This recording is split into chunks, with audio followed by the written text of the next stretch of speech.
Welcome back, everyone. It's Saturday, February 15th, 9:04 a.m., 7 of 7 board members present. 2020 Upper Cook Inlet Finfish meeting. Before we get started, we had something Mr. Haight would like to say. Mr. Haight. Thank you, Mr. Chair. We just had some RCs delivered. One was RC 154.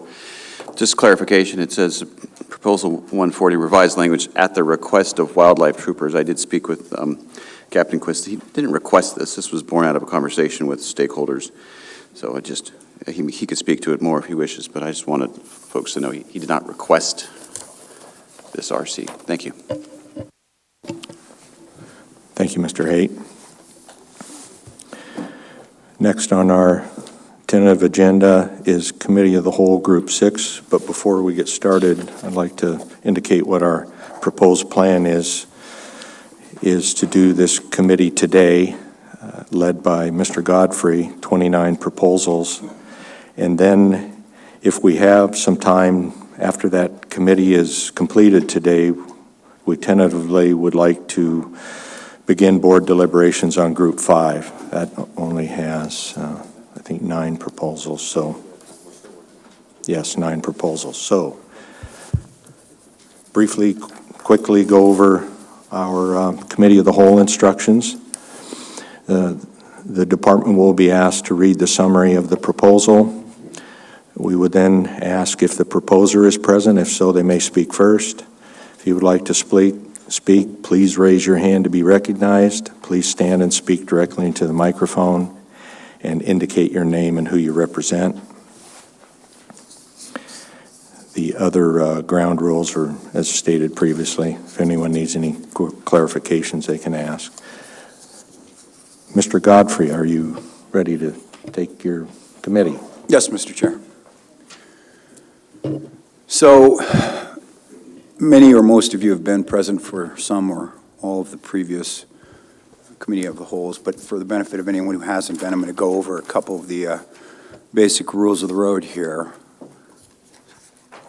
It is the intent of the board to deal with the merits of the proposal based on the general principles used by the board. The board does not deal in personalities, thus public testifiers are admonished not to refer by name to any person, any staff member, or any board member. We're focused on new information. We're here to gain new information from the public, not answer questions. Once participants begin repeating themselves, the chair will move to the next proposal. Committees are not a forum for debate nor a platform for repeating information already received through public testimony. So with that, we will start with Proposal 121. Staff. Proposal 121. This would amend the Kasilof River Salmon Management Plan to state that achieving the lower end of the Kenai River Lake Run King Salmon escapement goal shall take priority over not exceeding the upper end of the Kasilof River optimal escapement goal. Mr. Chair. Thank you. Do we have the proposer present? Mr. Chairman, members of the board, Kevin Delaney, Kenai River Sport Fishing Association. Good morning, and thank you for your efforts through this time. The new information that I have to offer is the adoption of Proposal 104, the Kenai River Lake Run King Salmon Management Plan.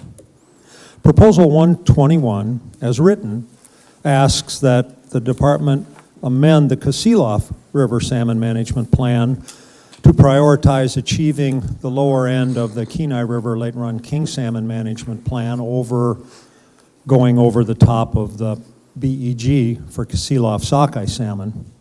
In the present Kasilof Salmon Management Plan, that provision is in place to protect late-run Kenai River sockeye.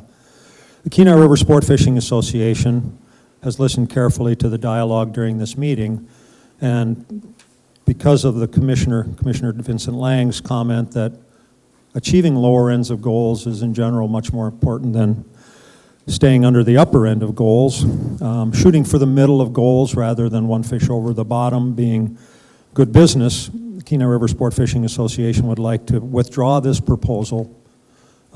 We don't feel it is necessary at this time.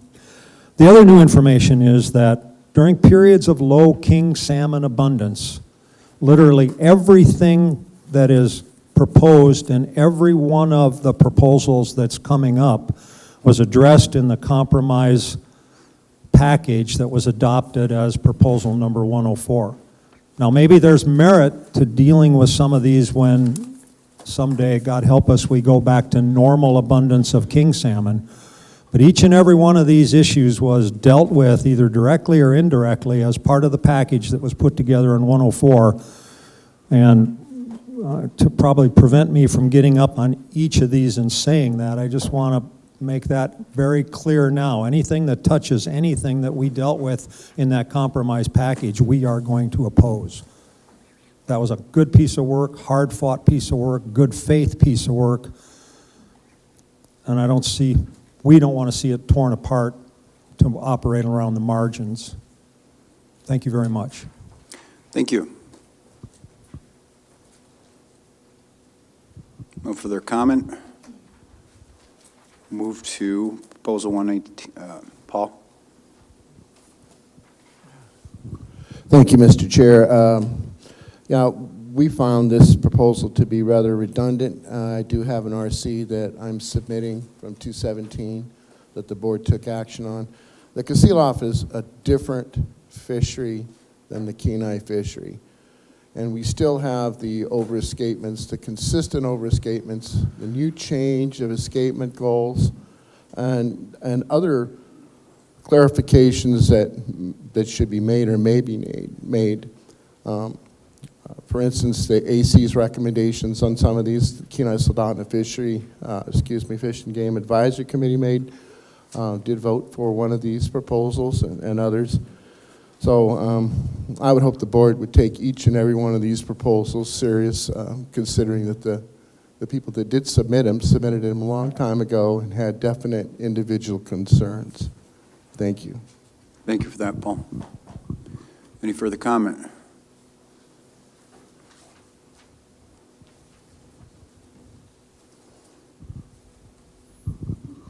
Just to clarify, the Kenai Soldotna Fish and Game Advisory Committee was for this proposal, so we felt that a majority of us felt that the priority to the meeting the minimum was more important than going over the top. So, Mike, could you give your name for the record, please? Mike Crawford, Kenai Soldotna Fish and Game Advisory Committee. Thank you. Okay, no further comment. We'll move to the next proposal, 119, please, staff.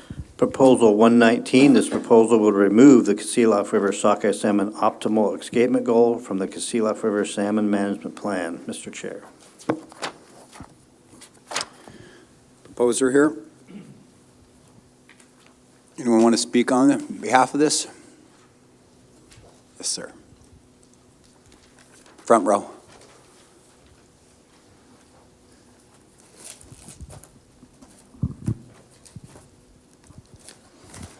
Thank you, Mr. Chairman. My name is John McCombs, and I'm in favor of this proposal. Mark isn't here. He's been busy down there at home plowing snow and trying to make a living, so I've just referred to the numbers in here and make sure that people are aware how many years in a row so many fish have gone. The Kasilof River has been over the top, and I think that those fish should have an opportunity to be harvested, so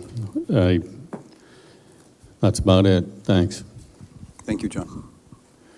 Any further comment? Seeing none, we'll move to the next proposal. Proposal 118, please, staff.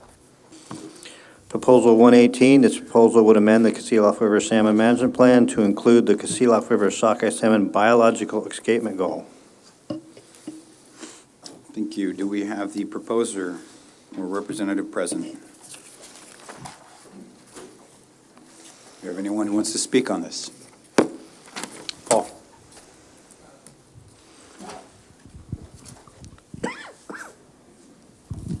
Paul Shadura, representing Sockeye. I have been in discussions with Mr. Bedoin.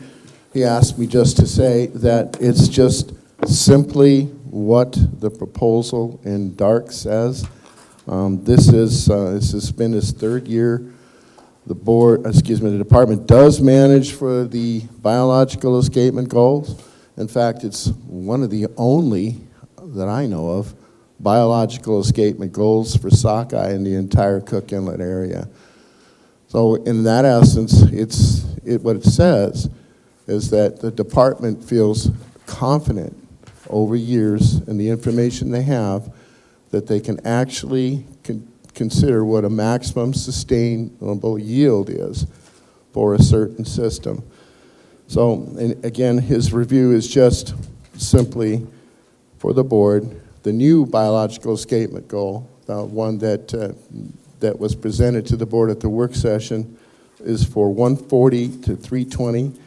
That is a reduction of 20,000 on both the lower end and the top end. There is a reason for that because of the consistent high returns and over the escapement goals that the system is now showing the pains and the reaction from over escapement.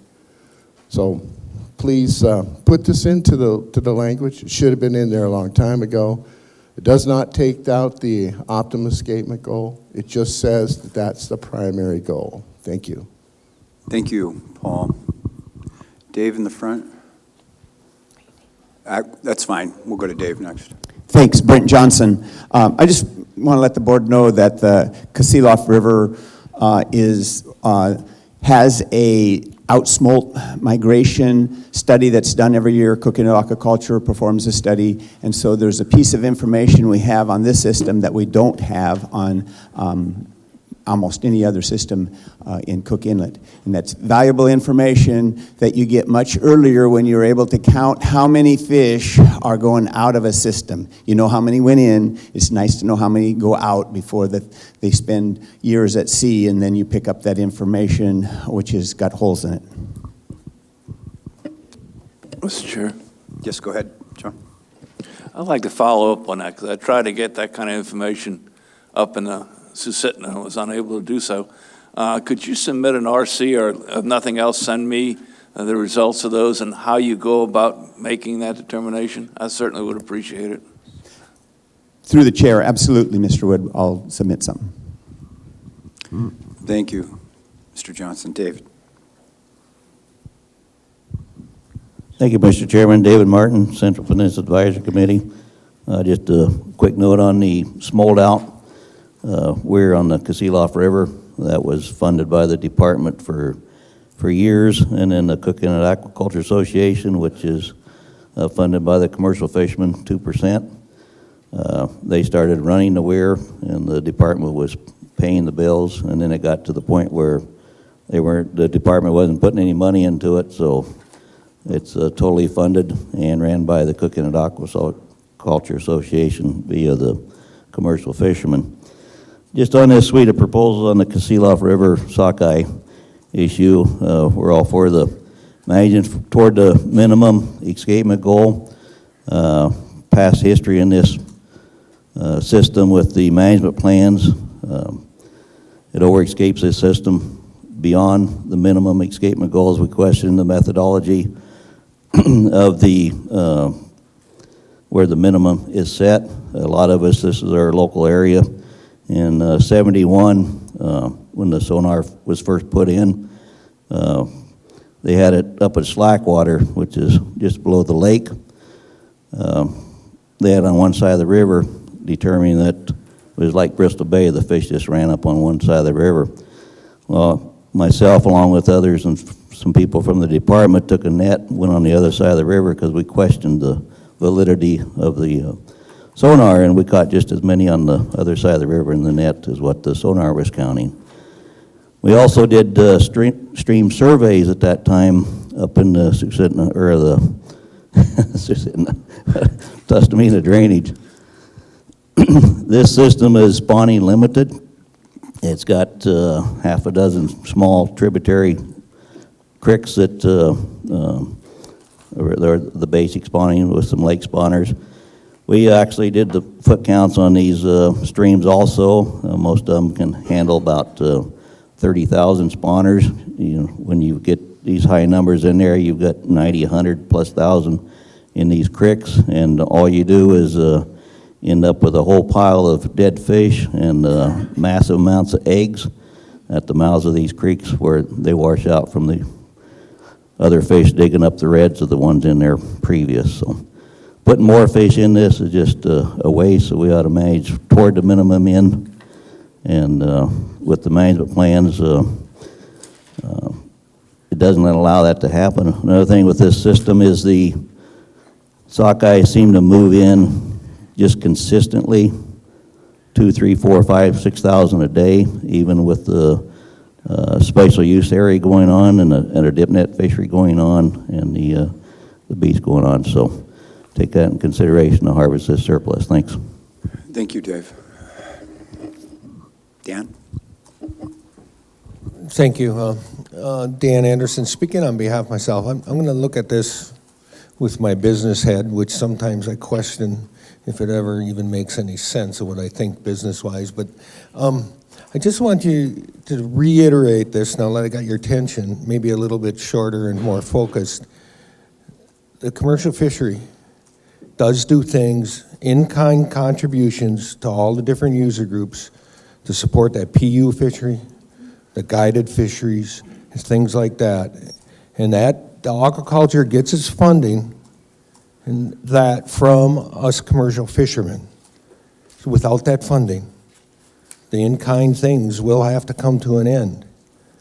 And so all these regulations that you've already acted on and continue to act on will have a direct impact on all the different user groups, PU fishery included. So without monitoring them systems for the maximum sustained yield and under BEGs and things that make sense, these people are scientists also in this aquaculture. Though I have varying opinions than my comrades on hatcheries, this is one thing I can totally agree with, that we fund. And quite frankly, when the inlet fishery doesn't make money, that was the big bang provider to the aquaculture at one day. It's no longer the case. So there are ramifications to what you have acted on and may act on in the future. Thank you. Thank you, Dan. Any further comment? Seeing Paul?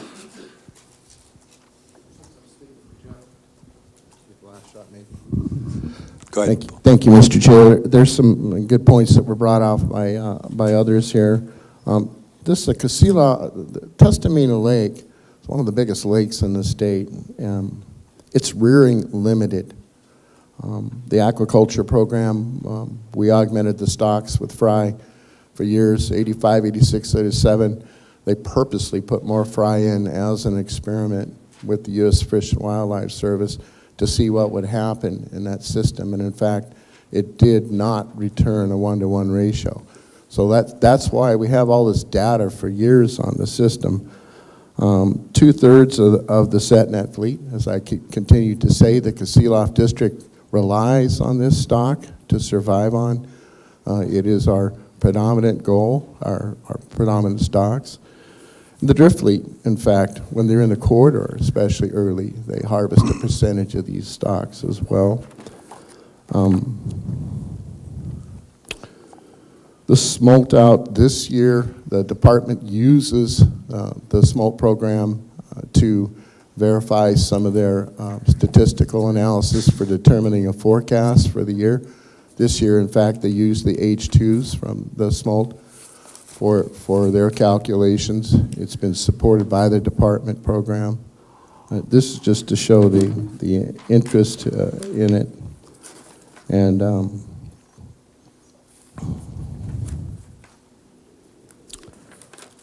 anyway, back to the point.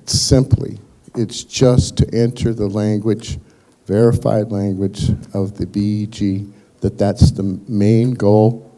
And of course, when other factors come into play, such as minimum escapement needs for sockeye going to the Kenai, or for the Kenai, or for the late run Kenai King, that the OEG will need to be taken into consideration. In fact, because of the change of the escapement goal, I think the OEG now is 20,000 or more above what it was previous. So I think the board, I don't see it anywhere addressed in a particular proposal, but the board will probably need to go back and make some changes. Instead of having it at 390, conceivably it would be at 370 or less. And then there's a trigger point of 365 that needs to be probably changed again. So when you're thinking about putting this language in for a BEG, please consider the other changes that need to be made because of the change in the escapement goal. Thank you. Thank you. Roland? In the front. A couple of comments. This is Roland Baugh for the record. A couple of comments. First, one of the major tributaries coming into Tustamina is that water discharge coming off of the Harding ice field. In some parts of Alaska, we've seen the newspaper reports are in pretty well all of our fisheries about the effects of warm water. That has perhaps a different effect on clear water systems than on glacial systems. But with these warm temperatures, we're seeing increased glacial melt. And that brings in increased silt loads into these lakes. And that's making that light penetration zone very, very thin. And hence the comment that this is spawning, or not, but rearing limited. So one of the effects is that I see two effects going on here. One is we're shifting these escapement goals to the right. At the same time, the capacity of the lake is moving to the left. And we're very well at a point of diminishing returns here. This system was operated on an upper end of an escapement goal around 250,000, 275 for years. That regularly brought back 900 to 1 million fish. But then, for some reasons, that escapement goal was raised all the way up to 390. And now we're seeing those returns off of that. So we're pushing a lot of fish into this system at the same time that the system is losing its capacity to rear them. And I ask you to remember that. Thank you. Thank you.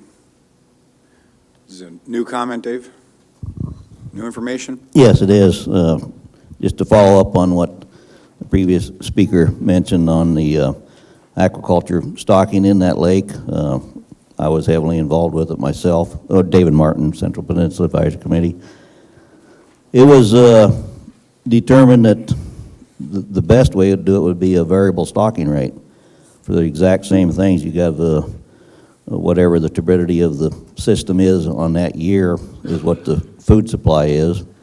And that was back when we had normal weather conditions where you had some years you had better clarity in the lake and more food production, light penetration than you did other years. And now it's, as mentioned, it's pretty consistent with the glacial melt the way it is, that you're not having the food supply even in the variable rate. But so just because of that issue alone is a permit from the refuge. This is a project that was started by the state, taken over by the Aquaculture Association when the Fred Division disbanded and turned the hatcheries over to the nonprofit hatcheries, which were funded and ran by the commercial fishing industry.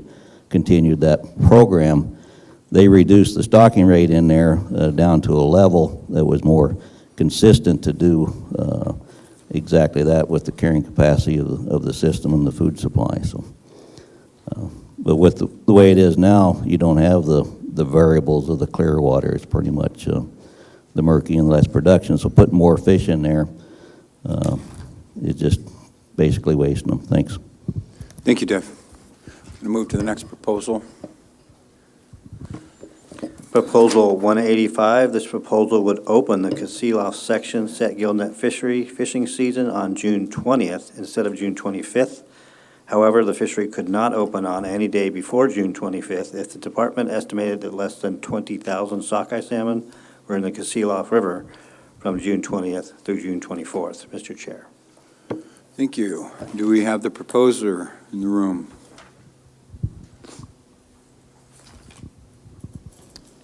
Joseph Person, Ninilchik Beach is my proposal. Obviously, the primary purpose of this proposal is to provide a small amount of additional opportunity to the Kasilof section early in the season for the substantial difficulties with the management that show up in July. There's been a fair amount of discussion this morning about some of the issues with the Kasilof system. And the one thing that's not really in question is that it would be really nice to be able to harvest a few more fish that are headed for that river. And the issue has always been, like with most of the Cook Inlet fisheries, mixed stock implications associated with harvesting these fish. In general, that early fishing in June is one of the least mixed stocked impacted fisheries that we have here in the inlet. It also has some just logistical advantages from a fisherman's perspective. Fishing early in June always has a higher price.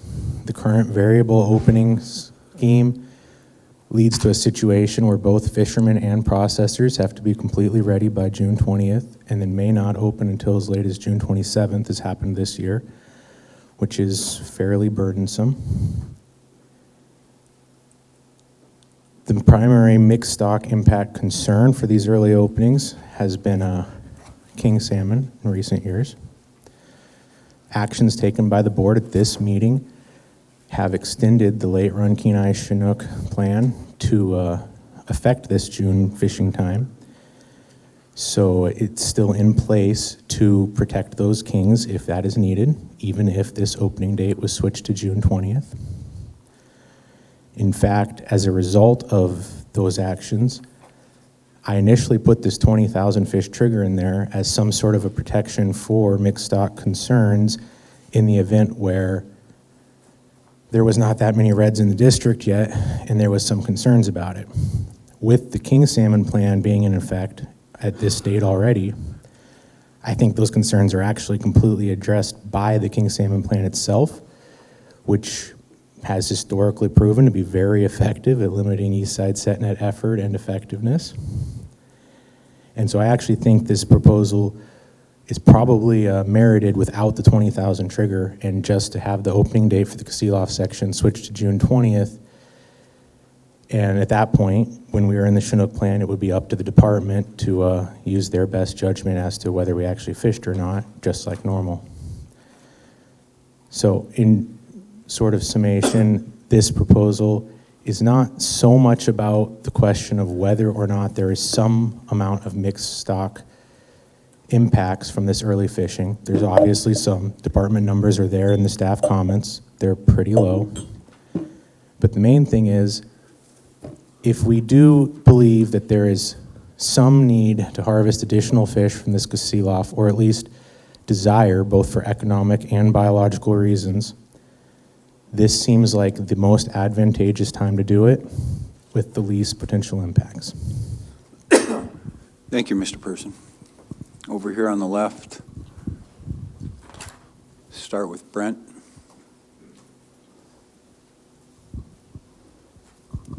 Thanks, Brent Johnson. I want to support this proposal and the comment that Mr. Person made about not needing the 20,000 trigger. There's another proposal in here that does the same thing without that trigger. And the new information that I want to remind the board of is that these early fish are going for a much higher price than later fish. So if we're trying to accomplish two things, one, keep the east side set net fishery viable, economically viable, and also keep the Kasilof escapement goal within its range, this is a valuable fishery to along the path of those two things. Thank you. Thank you. Go and move back there to whomever. This is whomever. My name is Joel Donor, Kasilof section set netter. Moments ago, we heard an opinion that because of what you did on proposal 104, that we don't even need to address this suite of proposals. And like a balloon, when you push on one side, it pooches out on the other. And I would offer that because of what you did on Proposal 104, you must look at these proposals. And the next two proposals do just that. And I'd also offer, or remind you all, that we lowered the goal on the Kasilof River. So. Question for Joel? Question for Joel? Yeah, so thanks for bringing that up, because my understanding is obvious. I mean, once the king salmon, the Kenai Run, this only applies when the Kenai River Late Run King Salmon Management Plan doesn't reach down there. It's high abundance. This only applies for that. What you're saying, 104 trumps this in times of low abundance, is my understanding. But in normal times, normal king abundance, what I'm hearing everyone saying is provide some additional opportunity on these early run Kenai stocks to control escapement. Is that kind of is that correct? Right. The King Plant 104 restricts us during this time frame. Yeah. Yes, when it kicks under low right. king abundance. Got it. Thank you. And we lowered the goal on the Kasilof. We're going to have to address that. Understood. And these next two proposals do just that. Thank you, Joel. Yep. Thank you. Behind you. Thank you, Mr. Chair. I have another RC to submit here.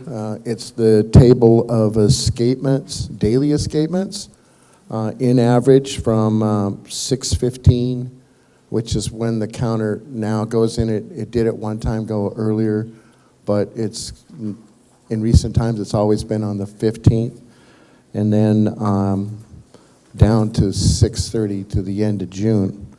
So in the first day, averages from 209 to 18, read 4,800, then 32, then 3,300, 4,160, 56.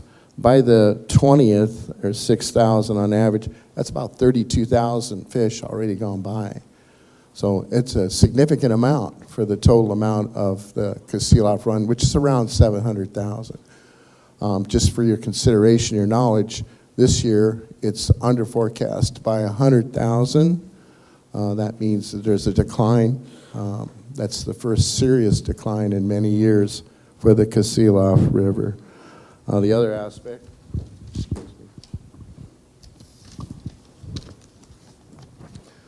also have another table here that I will be submitting. And then 14, using the 320 goal, 14 of the last 30 years, they exceeded the upper end of the goal. And since 2003, 14 times. So, and Sockeye likes the 183 proposal, considering the board took action. The 183 just basically says you open on it and close by emergency order if necessary. It simplifies it, rather than to use this trigger, which is somewhat ambiguous and requires the department to make an estimate. It's not by the sonar. It's 50,000 estimated to be in the river at that particular time. So there's some kind of ambiguities with that requires some more creative work to determine if that's going to happen. So getting rid of those those triggers and just making it on the 20th, based on the information, historical information you already have about entry patterns, is good. And those fish are quite more lucrative, not only for the processor, but for the fishermen. The market tends to look at the Copper River price, and if you're aware of that, it's a much more higher sockeye price than most other areas. And so those fish are sold on the same fresh market. Thank you. Thank you. Is that Gary behind you wants to speak? Gary Diamond, East Side Set Netter. It's this would be huge for those people on that lower beach. You know, when we fish there, that's the peak of our season a lot of years, and we could really get into those Kasilofs. And we know of the overescapement. You've heard everything there, and but it really help out the communities down there. And the new information would be we've throughout this board, we've given up a lot of fish. You know, you bumped up the lower end on the Kenai 50,000, the upper end 100,000. Those are fish all along that beach that we gave up. And this would be a little way, it's just there's no kings present there. I'm a fisherman, all these OEGs, all these numbers, a lot of this stuff, my head spins off my shoulders. But there's like no kings there at the end of June. And this would be a little bit that the board could give back to us, you know, the 150,000 right off the first, on that Kenai management plan, that's 150,000 fish that we can't catch one of them because you let them in the river. This would be a little bit to give us back just a little bit of time when there's no kings present. Thank you. Thank you. Is there someone behind in the back? Richard Person, Eastside Set Netter. I want to bring into perspective this proposal would increase the season by one scheduled opening this season, possibly on some calendar years, 2. It's a very minimal amount of time.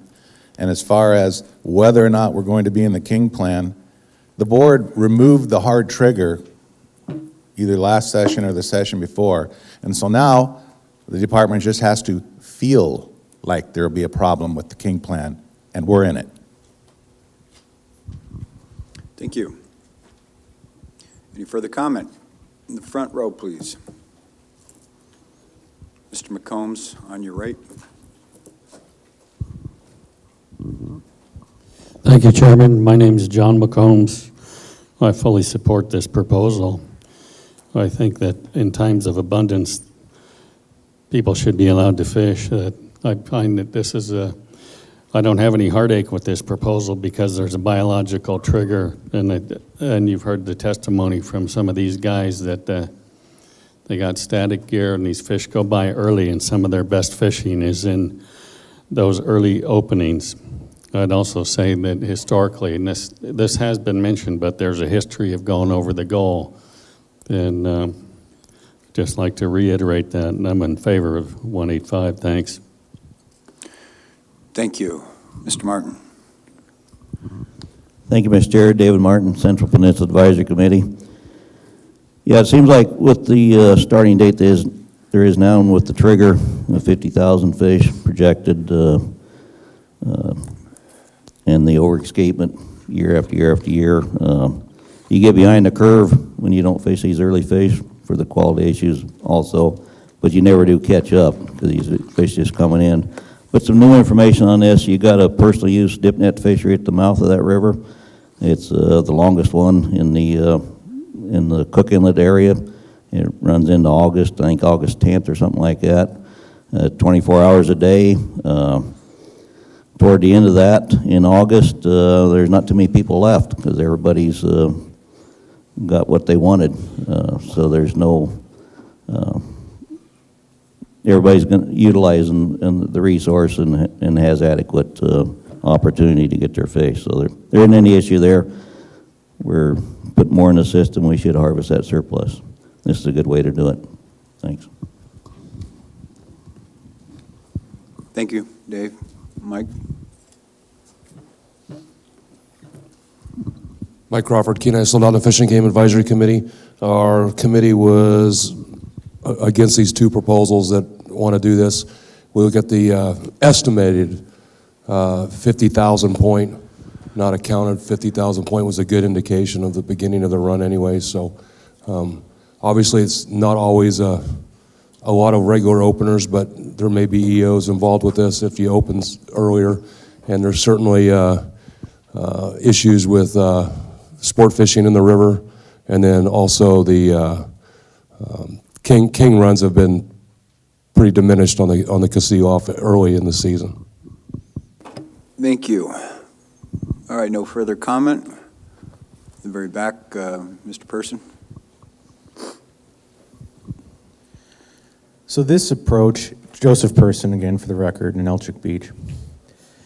This approach is a little bit different than most of the ones the board has taken in recent cycles, not just this one, in that it's very much a proactive approach. It's not reactive like a lot of the other management plans. But the truth is, that's what the Castillo River needs. It has been very much shown in the last 20 years that We cannot manage the Kasilof River reactively. It just doesn't work to let the fish get in the river, get near the top end of the goal, and then try to catch them.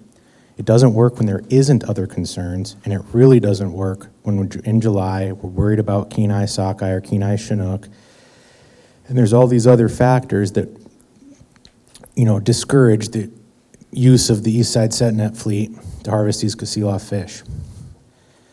This is the, you know, if we look at the years, the vast majority of years here, the Kasilof River would have been better off by having another 50,000 fish caught. And this is the easiest way to catch those 50,000 fish. It has far less allocative implications than half-mile or 600-foot or special harvest area openings later in the season.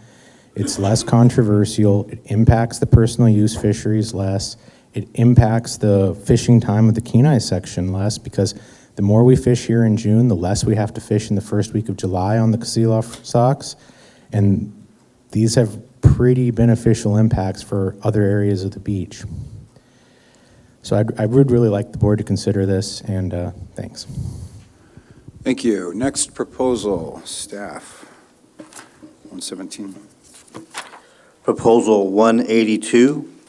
This would open the Kasilof section commercial set gill net fishery on July 20th instead of July 25th. From July 20th through July 24th, the fishery would be open for regular fishing periods only.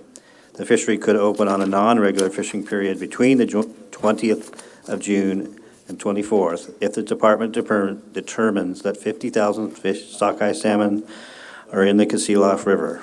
Mr. Chair. Okay, do we have the proposer, president, like to speak? All right, Roland? No? Paul?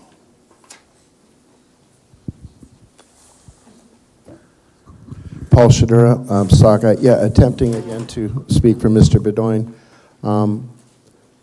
You know, this proposal is just another way to try to get the flexibility of the dates in play. I personally think that proposal 183 is cleaner and easier.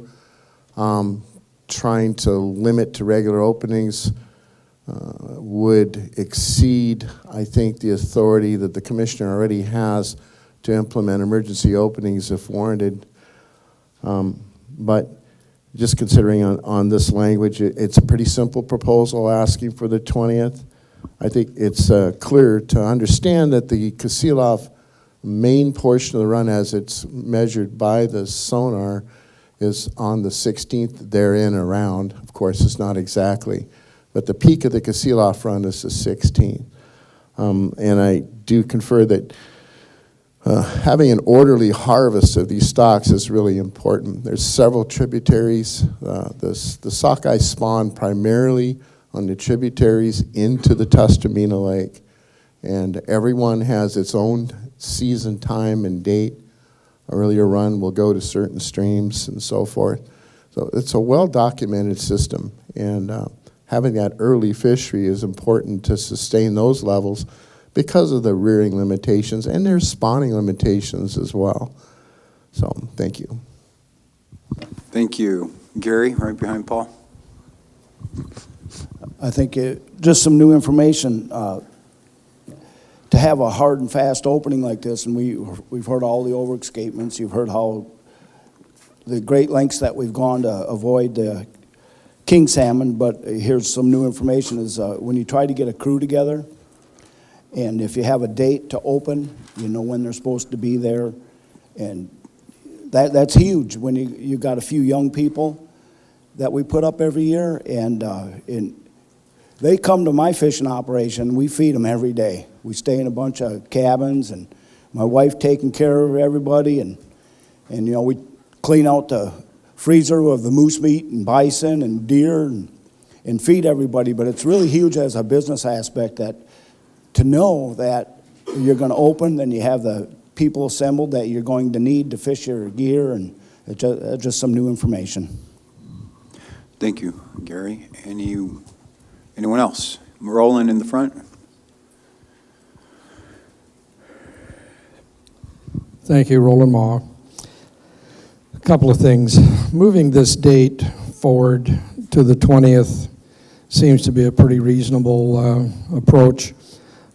That's the same date that we open as drifters.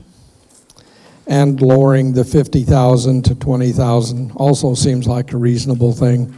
Of the history of this, it's been 20,000 or less for a long time. It's only been in the recent past that it was jacked up to 50,000, and it hasn't helped. Dave?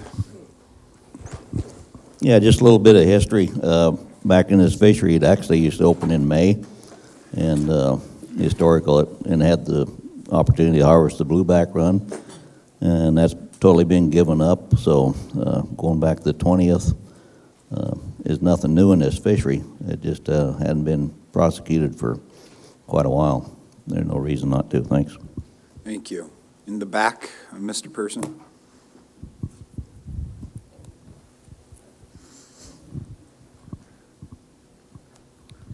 Joseph Person for the record. This proposal, as I interpreted it in the book, I was perfectly fine with.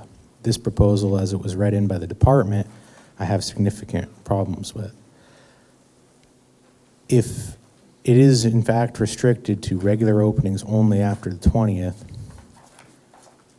it in effect will not do anything.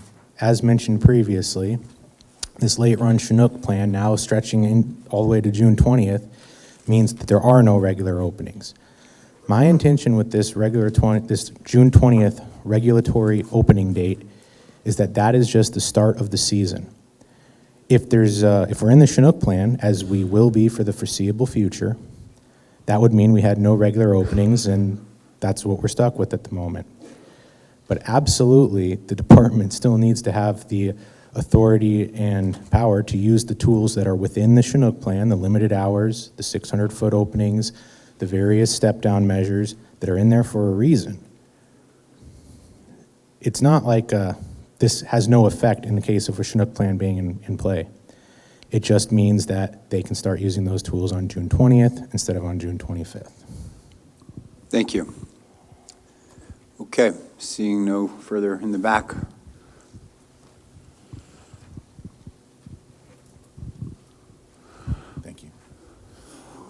Thank you, Richard Person for the record. In discussion with staff, it was made clear that the lowering of the goal for the Seeloff River is not a good thing. The reason they're doing it is because the river has been harmed over all these years of over-escapement. And I would also like to remind the board that at least two of you previously have said we would really like to provide an opportunity for you east side set netters to harvest excess coho or excess red salmon. This is your chance. Right up, there you go. Thank you. Matt Hawkinson. Just one quick point of clarification, and that is that the drift fishery actually opens June 19th or the third Monday in June, whichever is later. So I'm in support of this. I just wanted to point out that it wasn't June 20th. It's the 19th or the third Monday. So some uniformity there might be appropriate. Thank you. Thank you. Any further comments? Seeing none, we will move to the next proposal, 117. Staff? Proposal 117 would allow commercial set gillnet fishing periods in the Seeloff section of the upper sub-district to be restricted within 1,200 feet of the mean high tide as a restrictive management option after July 8th. Mr. Chair. Thank you. Do we have the proposer here to speak? Paul? Thank you, Mr. Chair, for allowing me to try to at least give Mr. Bedoin a chance here, even though he could not make here because of situations. Anyway, so this proposal is an attempt to change the 600 feet to a 1,200 feet limit. I might add that the Kenai Soldotna AC that I sit on did in fact approve this proposal. But at the same time, not speaking for them at all in this particular deal, what happens is that for many of us, that 600 feet is dry area. were on the flat. So if it sets anywhere on a low tide, a zero tide, or below, many of those nets are out of the water. And so this is a way to try to alleviate some of that. The 600 foot on the Kenai section, a portion of the Kenai section, at least off California Beach, south is 1.5 miles nautical, 600 feet. I believe is less than 1% of the total allowable area that could be fished with the sec gill nets. So you would be increasing it by another percent, I believe. So it'd be 98% would still be excluded. The 1,200 foot allows your second out nets or a stretch out net to be involved.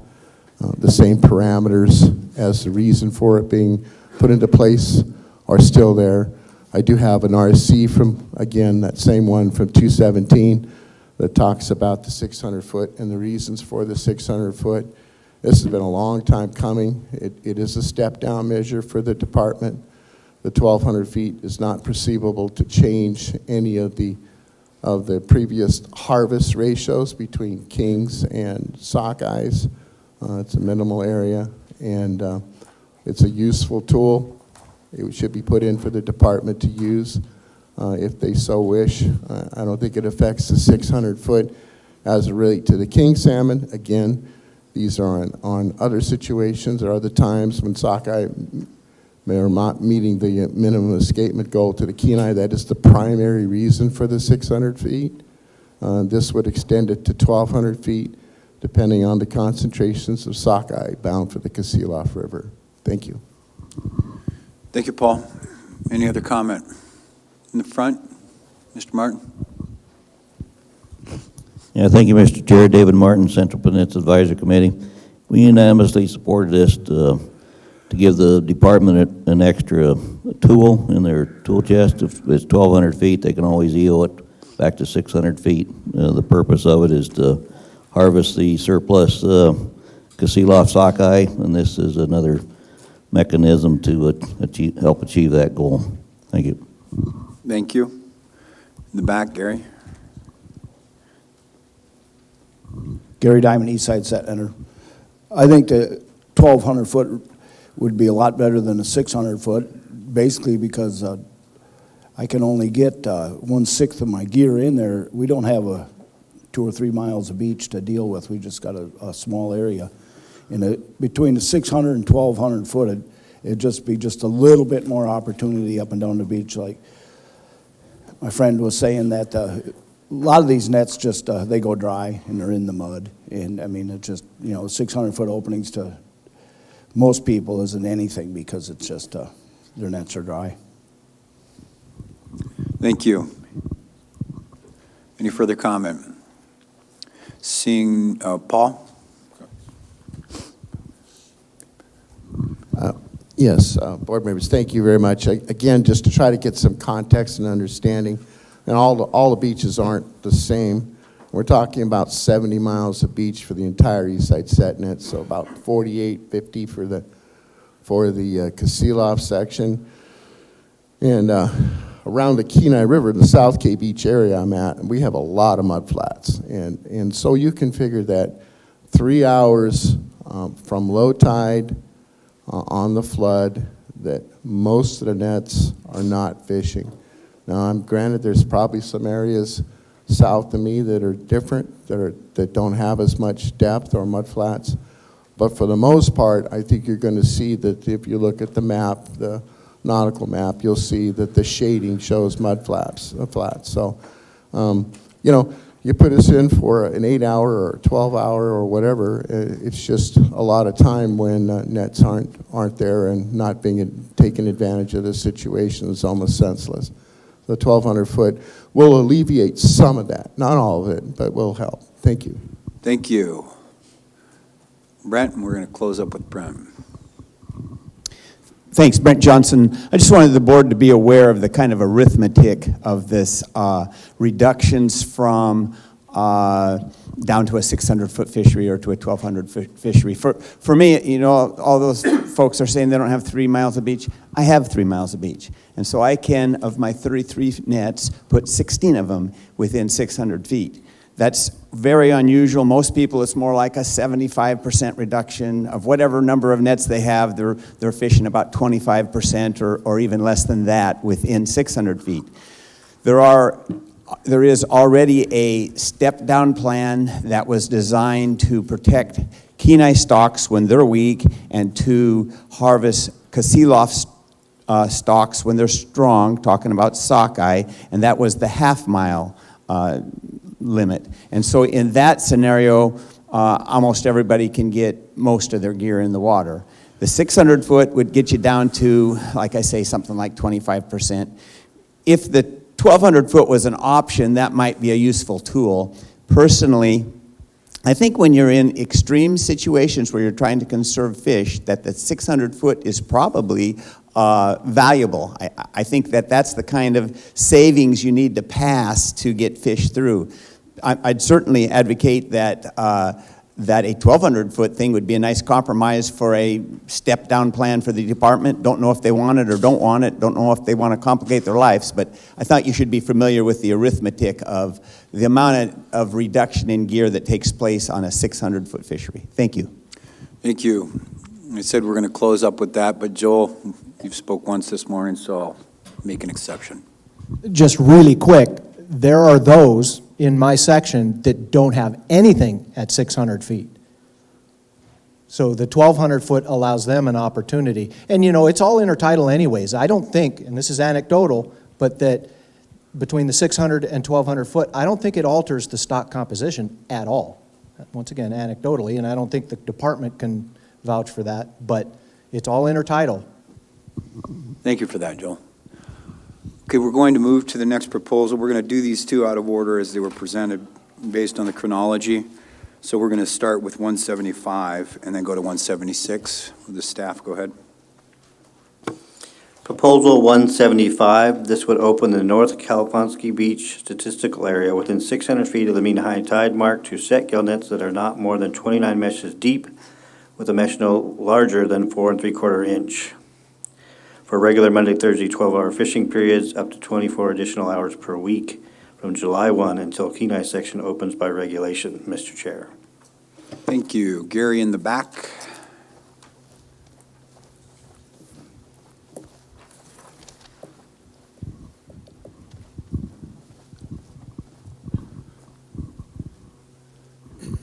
Thank you, Mr. Chairman. Gary Hollier, North K Beach Set Netter. I'll try to make this new information, but most of this hasn't been publicly put on the record, but it is in PC 49. I put a lot of information in 49, but specifically to 175, I'll try to address PC 49. This proposal addresses stat area 24432, and that's on page 33 of 49 for the board. 244.32 is the midpoint of the Kalaponsky Beach, starts at the Blanchard line and goes up to the regulatory marker south of the Kenai River. It's about a 3-mile area. In this area, there are 29 beach nets that can fit in this area.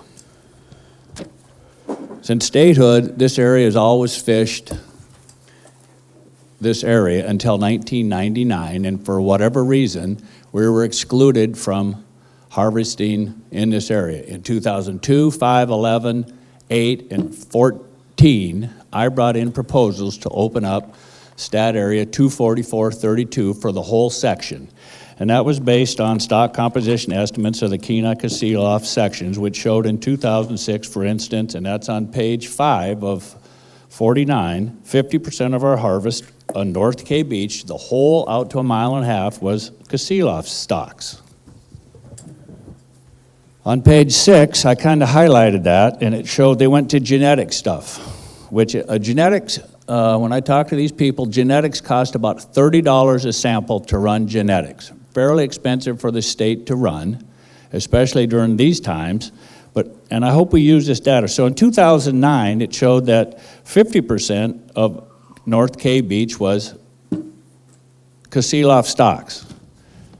Well, I kept getting turned down for an opening in North K Beach, so in 2017, I went a little more restrictive, and I put in proposal 136 that was passed by the board unanimously to open up the Kasilof North K Beach to fish predominantly Kasilof stocks from on or after July 8th, and that passed the board. Well, there was some intent language there that when your time of low abundance and you get, say, 48 hours, so the department said if we fish 12-hour period, then that takes out of the whole rest of the Kenai section's time. So we fished only 2 times in that period, but in those time periods we caught genetics. Now genetics was 50+% Kasilof stock. So we came to the Board of Fish workshop in October of 18, or at least I did, and other people here, and we petitioned the board as an agenda change request for unforeseen consequence of a regulation that this should meet their criteria, and it did, 7-0, and we came to the board in March of 2019 and asked that these hours be exempt from fishing so it doesn't impact the whole Kenai fishery. 29 beach nets shouldn't impact the whole Kenai section. And a 6-1 vote, this passed the board. Last summer, and it was the intent at that time from this board, who a lot of people were, a few members were on this board, that anytime the Kasilof section fishes North K Beach, 29 meshes, 29 nets should fish to harvest surplus Kasilof stock. We've just heard a lot of talk about what's going into the Kasilof section. This really, into the Kasilof River, this really goes to the heart of this proposal. I proposed that we fish July 1st with 29 meshes to alleviate any kings that really aren't around at that time, and fish 4 3/4 inch gear, which the Kasilof escapement, it makes up 61% of age 1-1s, 1-2s, 2-1s, and 2-2s. These are little fish. We are putting gear restrictions on ourselves to target these fish that are not being harvested, that are making up the bulk of this Kasilof fishery. So, Kasilof escapement, sorry. So in 2000, here's the real kicker to me. So in 2019, they did 2 genetics, and that's on, I put that in on proposal, or RC 29 to the board. And it showed our Kasilof stocks, is what we've been talking about for 20 years, makes up 59.5% Kasilof. So if we're gonna escape this Kasilof River, 14 out of the last 17 years, this is a directed Kasilof stock fishery. I also have put in an RC 144 to clean up the language here so that there would be the intent anytime, as the board said in 2019 at the statewide meeting, anytime on or after the 8th, but now we would like to change that to July 1st because 60% of our Kasilof, our harvest was Kasilof stocks after the 8th of July. If we fish restricted gear on the 1st of July, it's going to be up about 90% or more. So there's other people in the room that will speak to this, but I put in, please look at RC 144, substitute language, and thanks for your time. Thank you for that, Gary. Right in front of Gary. Excuse me. Ken Coleman, North California Beach set netter. I'd have to concur with most everything Gary said. We were traditionally part of this fishery up until the 1997-1999 time period, and for other considerations, we were taken out of that fishery up until at one point the 13th of July, and now it's on or after the 8th of July. But we have tried to do what we need to do to make sure that the fishery that we now participate in, a 600-foot, is selective, and as Gary mentioned, 59.5% on the genetic survey. The genetic report says, or 60%. I know the board likes to round up, but we would harvest those fish and they would be stock specific. The issue of selective gear isn't really a problem for us in that North K Beach area. I know for myself, I've got 5 1/4 inch mesh 5 1/8 inch mesh, 5 inch, 4 7/8, and 4 3/4 to try to target or harvest those fish that are there at that time. And so for the rest of the folks that don't have those, the 29 mesh depth, it's easily, the gear's easily cut down and relaced up to make sure that that's the appropriate size or configuration. So hoping that you'll take a objective look at this, and I'd agree with Gary also that the further back you go from July 8th, you probably get more predominant in the Casila specific stock. Thank you. Hold the microphone. So when you open up, you said you have to concur with most everything Gary said. Is there anything you don't concur with that's worth noting for the committee? Likely not. That's what I thought. Thank you. Yes. Hi, my name's Greg Johnson, and I am the first site north of the Blanchard line. My history in the fishery, I fished 16 years south of the Blanchard line, and then when I was able to finally find a site, it was just north of the Blanchard line. And I was under the assumption when I bought this site that it would be more Kenai dominated, and so we started fishing in 2004, and I was watching fish go through my net. We fished 5 1/4 nets to target Kenai fish.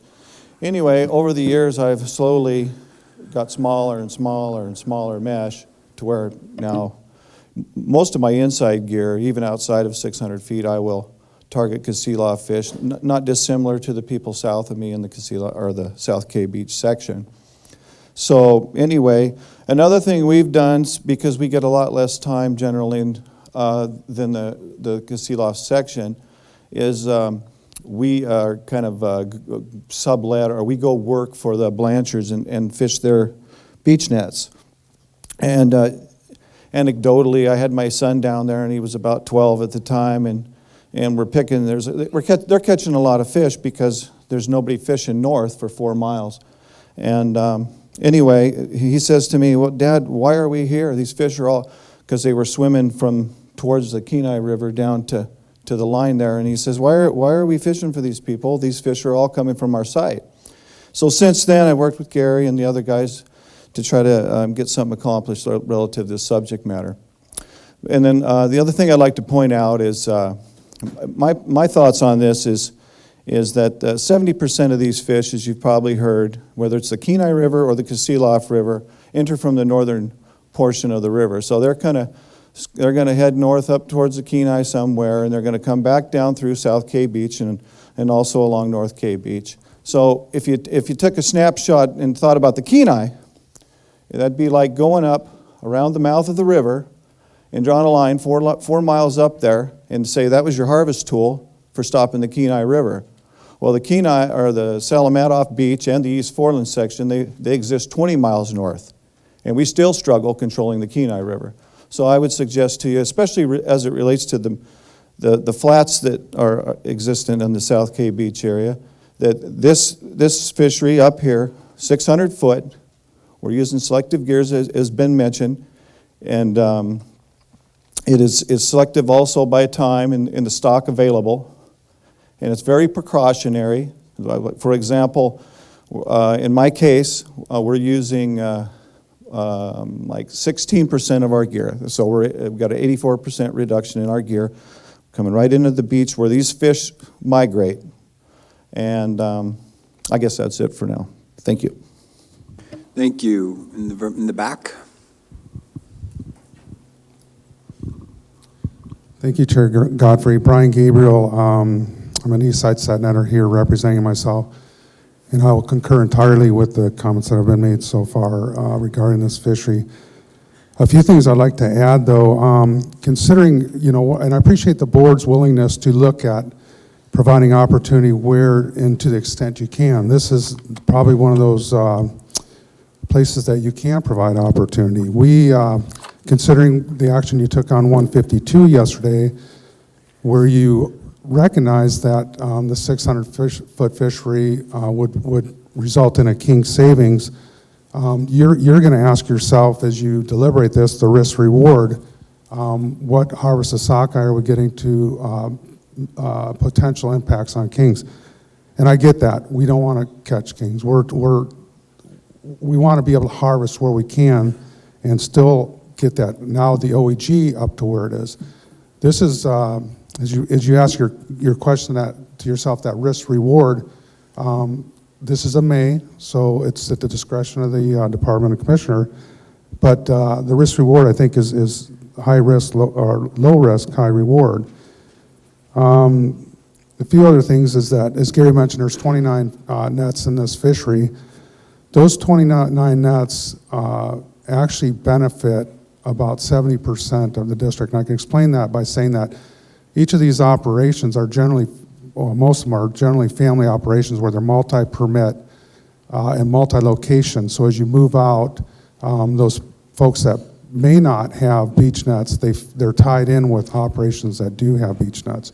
So providing opportunity helps cover the costs of the entire operation. One other thing I wanted to mention is, or a couple other things, in Proposition 175, which gives some of the background information and justification for approval, there was the Katama study was mentioned, but there's also was a study that was done in the 90s called the Beatty study, and what they did there was they looked at the east side set net fishery, determined where the king salmon were harvested, and that study showed most of the harvest was done outside of the beach nets, and they also looked at where within the nets those kings were harvested. So that's another indicator of possibly low risk to the kings just by opening the 600-foot fishery. One other point I wanted to make, and I think it's been brought up, but when our 600-foot fisheries fishing, or all the 600-foot fisheries, and as Paul just mentioned, some of the other folks that had commented earlier on the last proposal talked about the 1,200-foot, because a lot of beach nets go dry at a certain point, and that's the same case with us. Depending on the tide, we could be, on a 12-hour opening, we could be dry or not fishing for a portion of that. So those are all reasons I would ask the board to consider this, to provide opportunity where you can, and also minimize harvest or minimize the escapement, or work with them to get the escapement that you need to the Kasilof River. Thank you. Thank you. In the very back. Nathan Hoff, I'm Eastside Set Netter, North Cape Beach. Outside, I have no inside gear at all. And basically just somewhat anecdotally, somewhat repetitive of what people have said, but I came into the fishery 7 years ago, and I was taking somebody's operation, and I had all 5 1/8 and 5 1/4 inch gear. And then when we fished the special harvest area, I was kind of staying outside of everybody, fishing, larger gear, and I caught a lot of Kenai fish. And so I'm like, okay, well, couldn't figure out how to catch these Kasilof. I'm like, maybe when I figure out how to get inside and fish here, fish there. So I picked up small mesh gear to largely this fish Kasilof special harvest. And basically, I probably would never put large gear in the water outside of the little bit of small mesh gear I do have. So I haven't picked up much because I have a small operation, but I pretty much fish it every period. For the Kasilof fish that I do catch in it, and I rehung like a 5 1/4 inch new net like 3 years ago, and I've never bothered to fish it, so. Thank you. In the very front here, Mr. Crawford.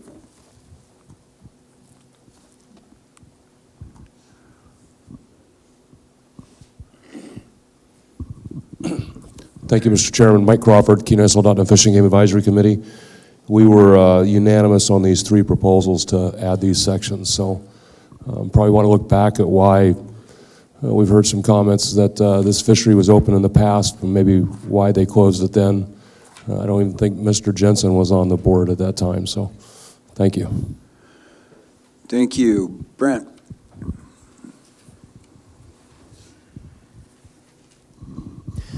Brent Johnson. I don't fish this area, but I thought I could add a little perspective. I've always advocated for these guys to be able to fish Casila fish because they traditionally did years ago. And as time developed, the actual first line was at the Casila River. It used to be that managers opened from the Casila River south when they were trying to direct the Casila fishery. Then it became, I think it was maybe the Shedora line and then the Blanchard line. But all those are completely arbitrary lines. I mean, Mr. Blanchard, bless his soul, showed how on this beach net the fish were yay big, and the next beach net over they were yay big, and the next beach over they were a different size. And I can stand here and tell you with a complete clear conscience that that is absolutely no factual basis to that. That those fish don't change from 600 feet up and down the beach from being one size to another. There is no question that Casila fish migrate all the way up past the Casila River. On a year when you're not worried about king salmon and you certainly want to harvest Casila fish, I advocate this. On all these things, though, the managers, or you guys should give the managers the tools to be able to step down. You know, if there is some tiny king concern, then you would want to move lines to various places. But on a year when there is no concern, I've always advocated that these gentlemen should, gentlemen's not the right word, these fishers should be able to fish. Roland.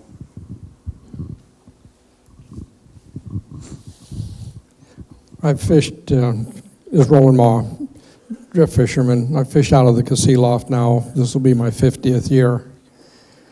And just a little perspective on how those tides move around in Cook Inlet.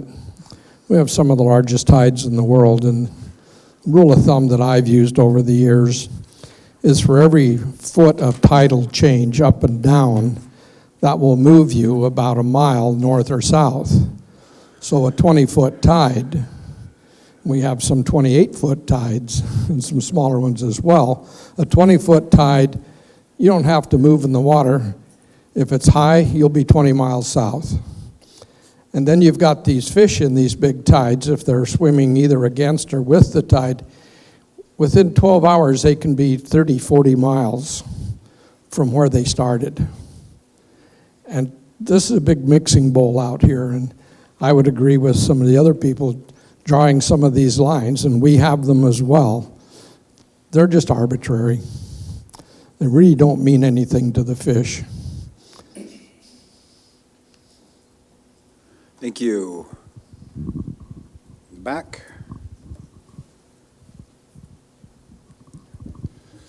Chris Severy, Eastside Set Netter. I agree with everything that's being said here. One thing I'd like to just, I guess, drive home is the genetic factor behind this. It was a lot of years we didn't have the genetics behind us, and I think the board has used genetics properly through the last 2-3 months. We won't comment on where, but also in this board cycle right here in front of us. So just be sure and think about the genetics. We can use this fishery. One other thing, the Canatsie Educational Use Fishery has data there between the mouth of the Kenai and the regulatory marker where this area starts, and they have documentation on the amount of kings that they catch. That net's in the river, or not in the river, it's in the inlet. One net or two, I go down there, I visit with them, I'm buddies with all of them, went to high school with them. So that is good data that you could look at when we say on that beach, on a 600-foot fishery, that we don't catch I shouldn't say don't, we do catch king salmon, but very few. I mean, it's down to, you can see their data, it proves it right there, and they have a 2-3 month fishery while they're harvesting. So just a thought. Thank you. Thank you. And with that, we will go ahead and close up comment on this proposal. And Gary, go ahead. Yeah, thank you, sir. Gary Hollier, North K Beach Set Netter. Appreciate all the comments. I think this is pretty straightforward. Look at the genetics. I think they took 800 samples. I'm not sure how many they fully ran. If you did them all at $30 a piece, that's $24,000 worth of data there. This is a stock-specific proposal using specific restricted gear to harvest the stocks that are abundant at the beach at that time. And appreciate your time, and hopefully pass this. Thank you. Okay, with that, we're going to go ahead and take a break, Mr. Chair. You want a 15-minute break? 20, what? Thank you. 15-minute break. Thank you. Thank you. I still got the mic, yay.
Welcome back, everyone. We have 7 of 7 board members present, 10:47 a.m. Go back to Mr. Godfrey, Chair. Thank you, Mr. Chair. So we left off, we just finished Proposal 175, which we're doing out of order with 176 based on the chronology presented in both proposals. So we will start with 176. Staff. Proposal 176 would allow commercial fishing with set gill nets to be open in the North Kalamponsky Beach statistical area within 600 feet of the mean high tide beginning July 8th, regardless if July 8th is a regular scheduled period or not. Mr. Chair. Thank you. Gary in the back.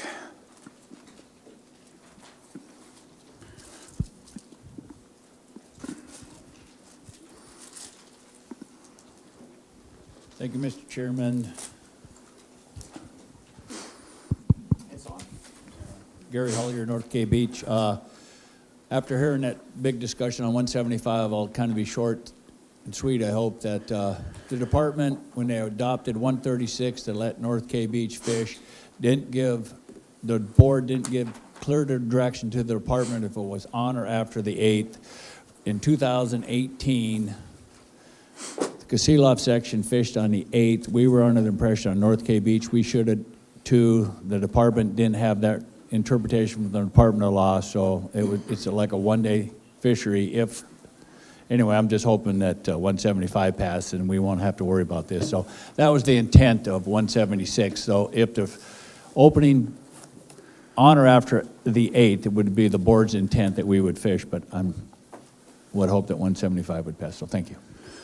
Thank you, Gary. I was not expecting a great deal of discussion on 176 after 175, but we'll go ahead and see if there's something new to be said.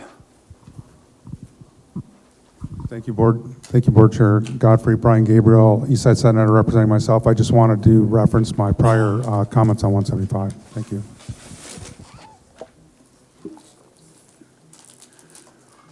Thank you.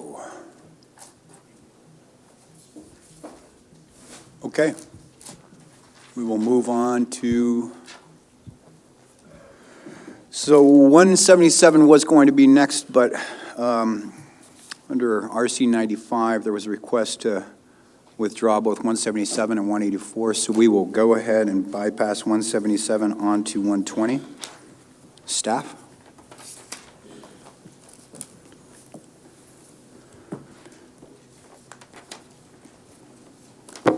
Proposal 120. This would delete provision C4 from the Kasilof River Salmon Management Plan, which refers to the use of the Kasilof River Special Harvest Area after July 8th. Mr. Chair. Thank you. We have the proposer in the room wants to speak on this. Would anyone like to speak on this? Dave, in the front, please. Thank you, Mr. Chairman. David Martin, Central Peninsula Advisory Committee. We unanimously oppose this proposal. This is an area that's not always open, but it is an important tool for the department to use to harvest the surplus salmon that go up the Kasilof River. It's unique in its methods of fishing, both the set net and drift, and it should maintain on the books. Just as a last-ditch effort to stop the surplus from going down there. It's been mentioned that fishermen don't like it. Some don't, some do. We all would prefer the management to operate in its proper methods to harvest them along the beaches and everything, but once you've got the escapement, you might as well harvest these fish as they go up, and it's no different than other places in the state where you have terminal areas, terminal harvest fisheries to catch the excess so it doesn't go unutilized. Thank you. Thank you. Dan? Thank you, Dan Anderson, representing myself.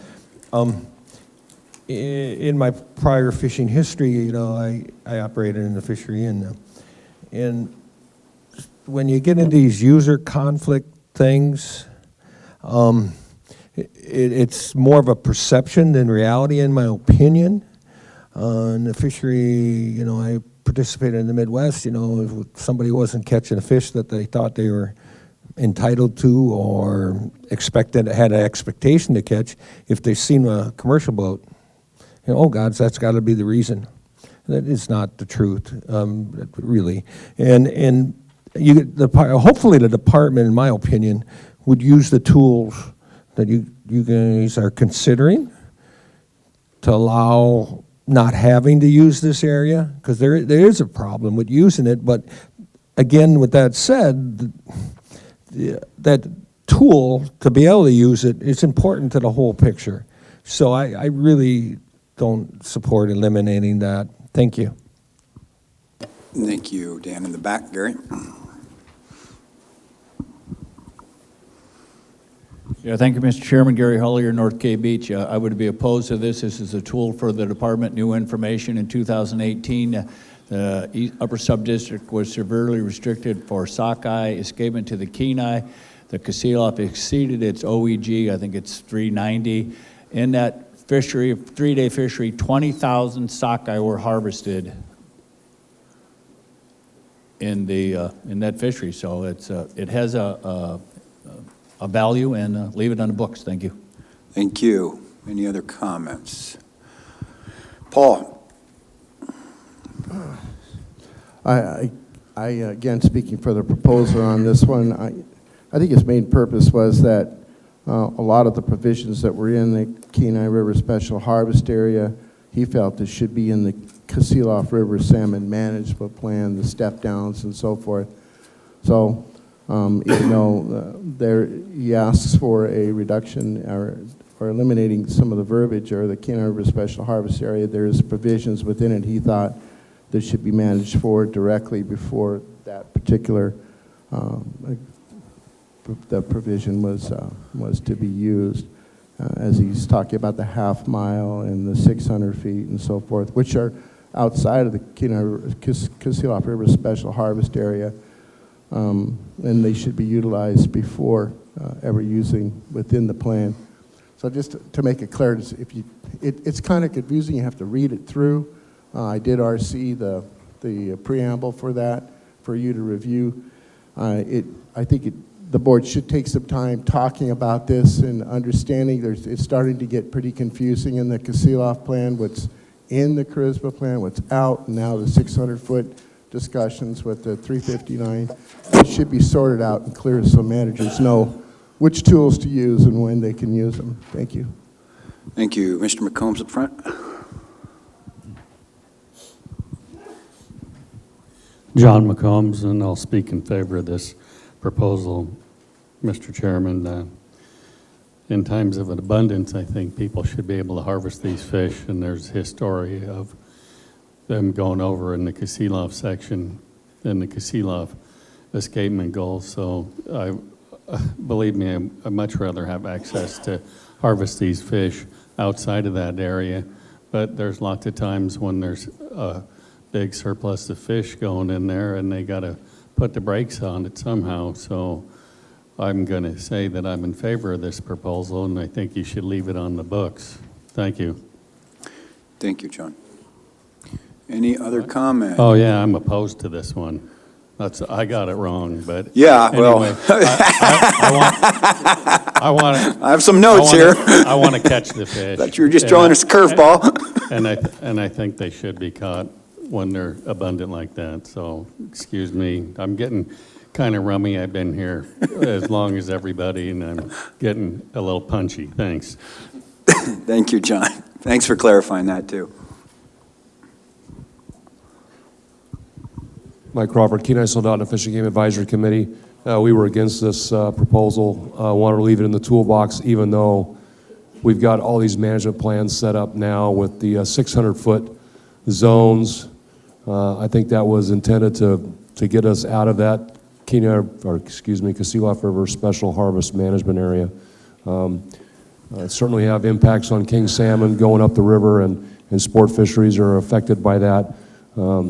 I think, well, I'm not speaking for the commercial fishermen, but the ones on my AC certainly don't like being put in that and that's a special area, so I think they like the 600-foot, so there you go. Any further comment? Seeing none, we will move to the next proposal. As I said, 184 has been withdrawn based on RC 95. That brings us to 122. Staff, please.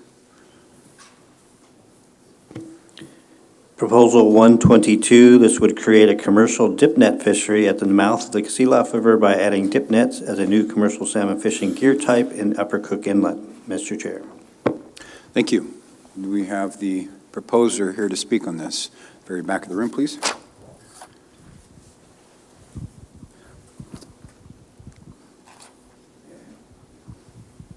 Is it the correct way to ask for an RC to be submitted for new language to the proposal? I have RC 150 as replacement language for the proposal at hand.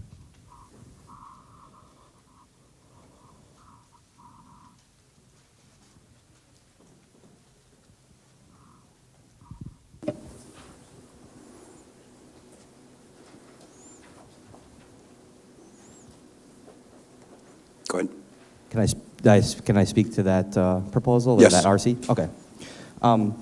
So I started out thinking the two proposals I brought forward to the Board of Fish, kind of looking at two of the issues I thought were balancing, kind of for me thinking about how I was going to conduct a business. And initially I was looking at the dip net as kind of a replacement for some of the issues that people have commented on in the terminal area. So I was kind of looking at that. And when the department's comments came back to me, they were mentioning conflicts, things like that. And I kind of got the feeling what they were talking about might be, people cut out of the fishery, people in there just kind of, not happy. That's kind of the impression I got. So that made me think about it a little bit. And when I sat through the other proposal that I had made earlier about the PU fishery and in-river goals, I'll just read a little bit of what I put in the background. The information that came up there is that the current levels of the PU dip net fishery were sustainable, and the board did not feel that there was a conflict of interest between harvest in this area and achieving an in-river goal on the Kenai, nor in allocating to the commercial sector.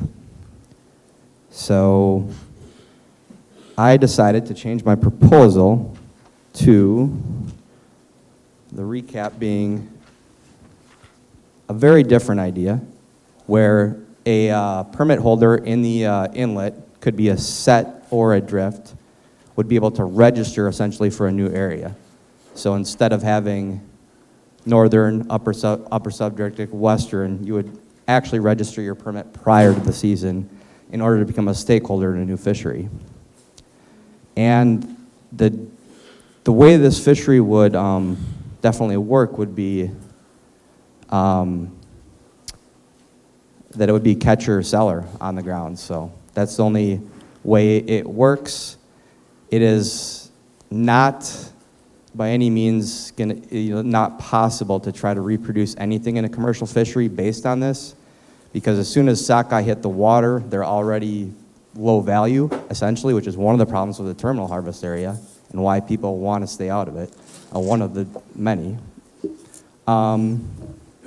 So it very much is selling to the public. It very much would be recruiting people that would be catcher sellers and providing that service into the dip net fishery, as well as opportunity for fishermen that would have to decide if their business plan is capable of being maintained under regulation.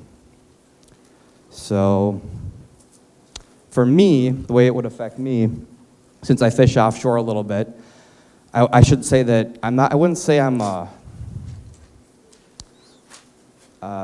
not a producing fisherman, but it gets very dangerous for me because if I don't have enough fishing time, like 4 or 5 periods, there's probably almost no way I could fish bad weather because I wouldn't have tested my crew enough to know whether or not it would be wise. So, so my thinking would be, and here's a lot of the question for law regarding the conversation, is one of the questions that came up for me in thinking about it would be whether or not I can hold, or I don't even know how it applies, like having a depth net and fishing it. I don't know how that applies as a new, because if it cannot be done in law as such that you can only register an existing permit, then forget about it. I'm not cool with that at all. I'd just withdraw the proposal, but my mouth's really dry, I can't sorry. I'll just go through the basic recap of it. The seasonal registration by Cook Inlet commercial permit holder.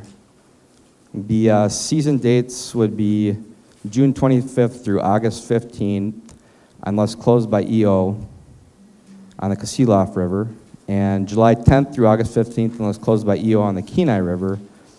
Fishery would be open 6 a.m. to 11 p.m. 7 days a week. Be a drift vessel, fishery only, so as not to have any kind of conflict with limited shore space. It would be a permitted, permit holder. The crew would be licensed commercial crew.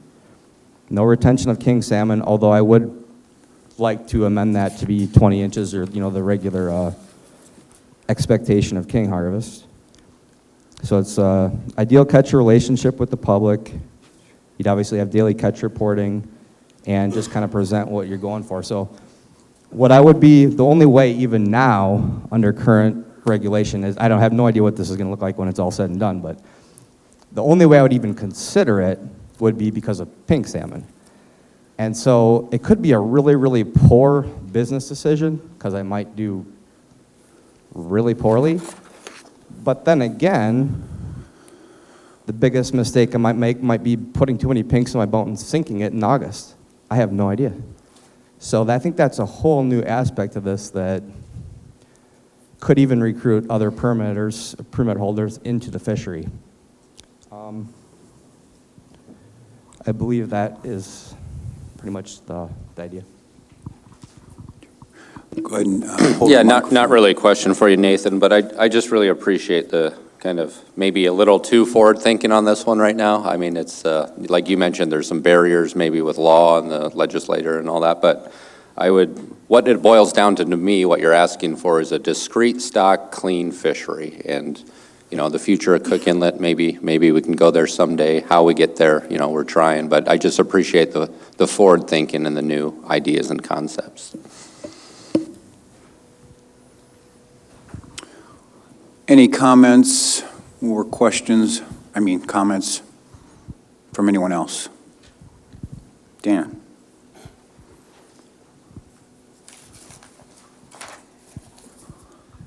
Dan Anderson, Homer AC, I guess, on this one. I got to earn my keep as representing them.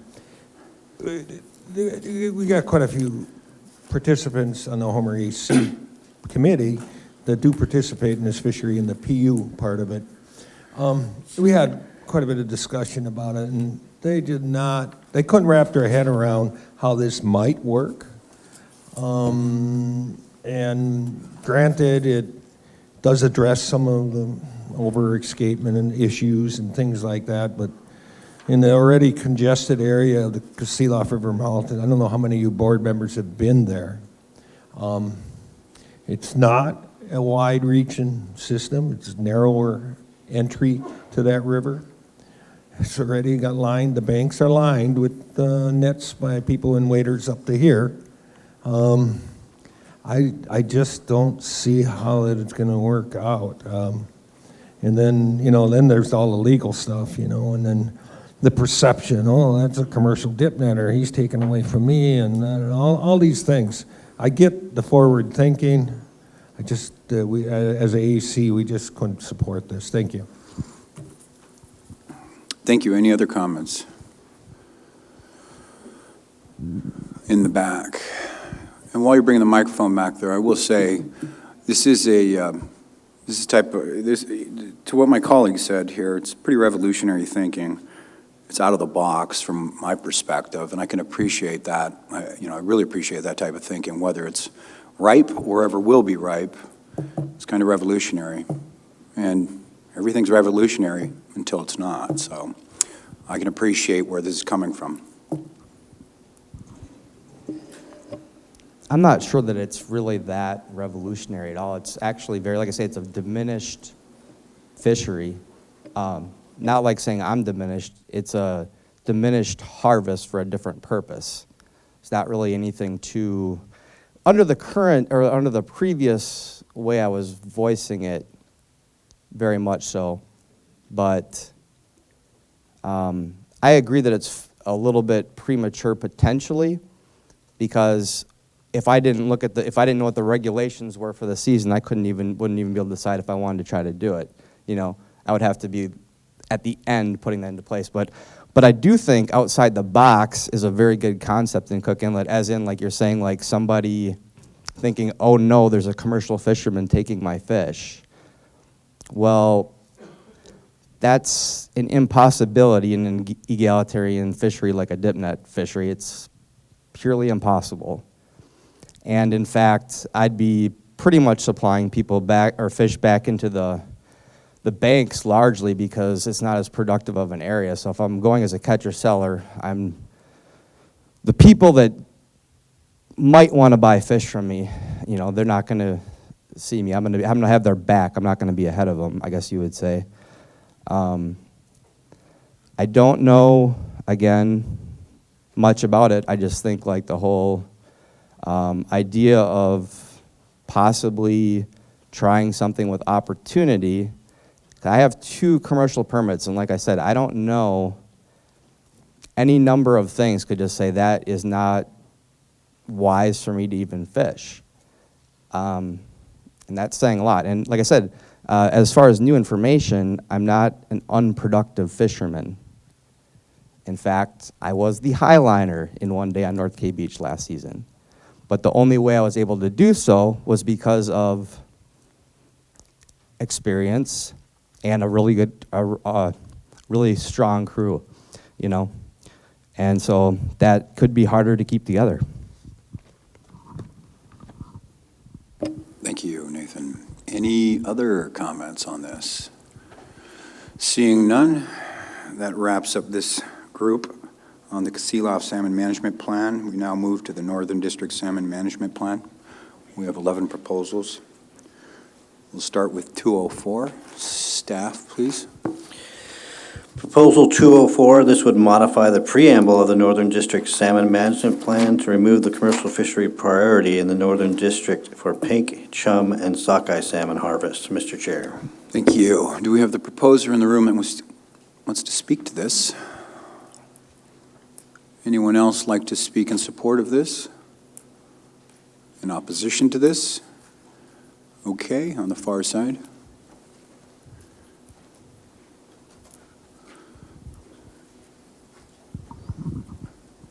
Thank you. Stephen Braun, Northern District Set Netters Association. The staff comments were that this wouldn't change the management in any way, so we're opposed to it. We don't see why you would implement this. It's not going to change the management. And I'm going to save my further comments on preamble to when you get to 205. Thank you. Anyone else? Seeing none, we will move to the next proposal. 206, staff, please. Proposal 206, this would allow gear restriction in the Northern District set gillnet fishery to be rescinded from July 20th to August 6th, when the Central District drift gillnet fishery is restricted or closed for conservation of sockeye salmon stocks of the Central District. Mr. Chair. Thank you. Do we have a representative who wants to speak on this? Thank you. Thank you again, Stephen Braun, Northern District Set Netters.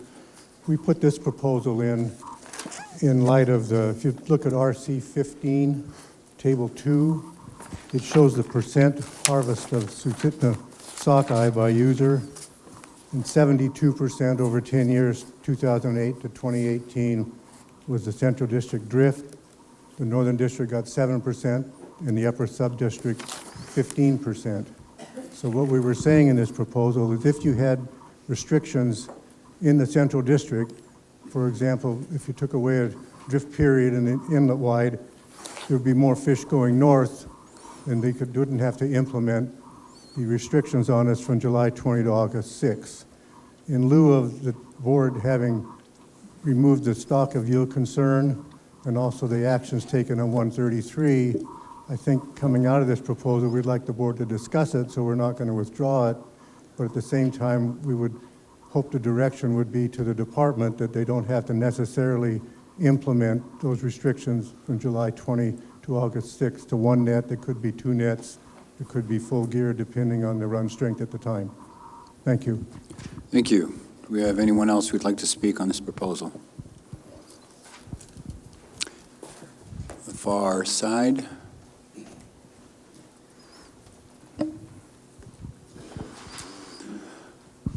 Go ahead, Andy. Yeah, Andy Couch, representing the Mat-Su-Borough Fish and Wildlife Commission. So we'd kind of taken the position that in regards to Susitna sockeye, stock of concern, we'd like to see the regulations stay in place. In regards to the drift net fishery, the drift net fishery should not really even be tied to this anymore at all from the actions the board took on 133. And the drift net fishery is, it's really scheduled to fish on Kenai sockeye, which really doesn't have, doesn't really measure the abundance of northern bound fish. Thanks. Thank you. Anyone else? Dave. Thank you, Mr. Chairman. David Martin, Central Peninsula Advisory Committee. We voted in opposition to this, although it was a split vote, 3-7. We felt that the department should have EO authority to manage on abundance. We also felt that the drifters should not be restricted, and that the Northern District should have their full complement of gear.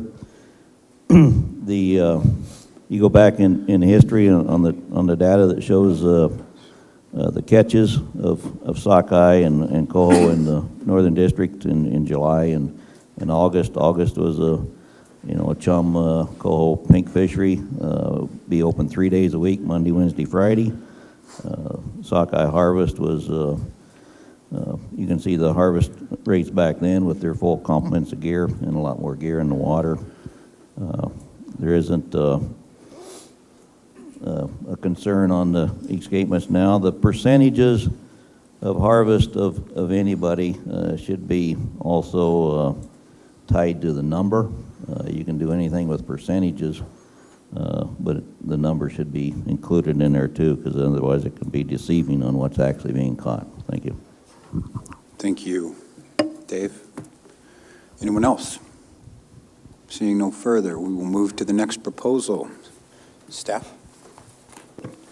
Proposal 205, this proposal would define the term minimize in the regulation as used in the Northern District Salmon Management Plan. Mr. Chair. Thank you. Do we have the proposer? Oh, go ahead. Yeah, thank you, Mr. Chair, members of the board. Yeah, this proposal has not even been addressed in this meeting so far specifically, so I would like to call your attention to RC 37. None of the data that I presented with the original proposal appeared in the proposal book, so I resubmitted it in RC 37 so you would have something to work with to kind of compare. And this first came to my attention, this idea of defining that term, after the 2017 meeting when the drift fishery caught over 190,000 coho and the entire Northern District sport fishery caught about 46,000. That did not seem to me to be a minimization of the commercial harvest. So I started looking into this, and actually for a while I thought about maybe pulling the proposal, and I decided let's have the discussion, especially in light of the fact that in public testimony and other committee testimony, I have heard the words primarily and minimize referenced quite a bit in discussions, and there's also been the use of the term situational definition. And the average person, or at least the average person in the crowds I run with, look at the idea of minimize being more of a numbers-oriented thing. I read the department comments on what it could be considered definitions, and one of them, and give me a minute here, contained in the preamble itself to the Northern District, it says the department shall manage, yada, yada, to minimize the harvest of Northern District coho salmon to provide sport and guided sport fishermen a reasonable opportunity to harvest these salmon resources over the entire run as measured by the frequency of in-river restriction. The Northern District lost their coho, I'm sorry, I'm talking coho. In the early 90s, the daily bag limit was reduced from 3 fish to 2 fish. Now, certain remote areas of the Northern District have gone back to 3 fish, but the majority of the area is still operating under a 2 fish daily bag limit.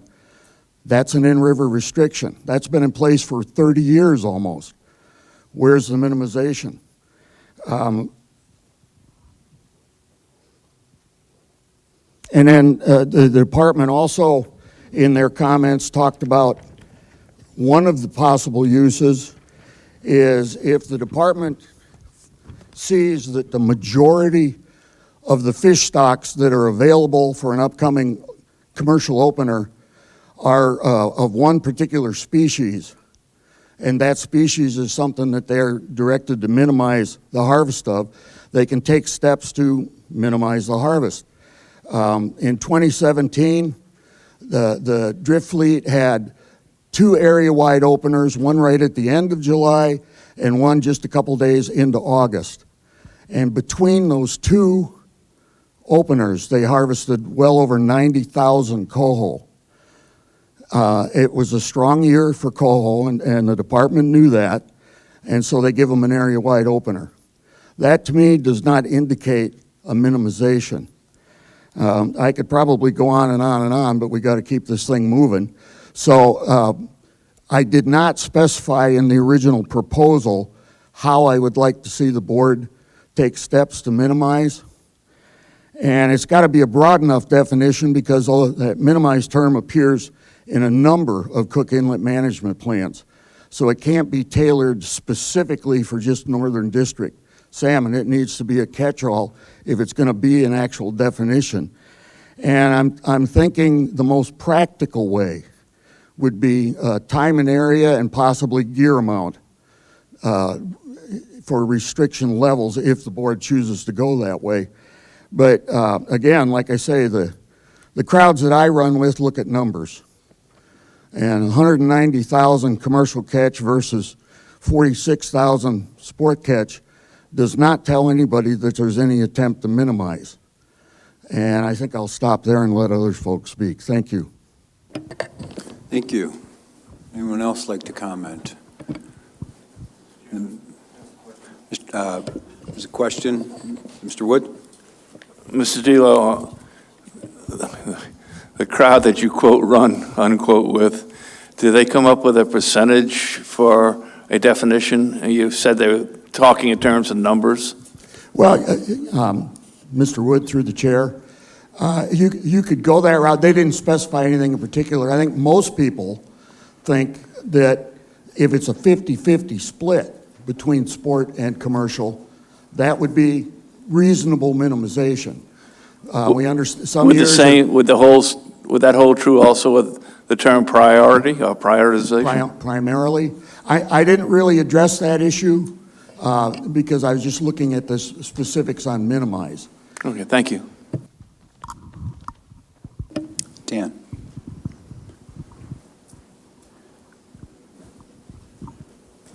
Thank you for this opportunity, Dan Anderson, speaking on behalf of myself.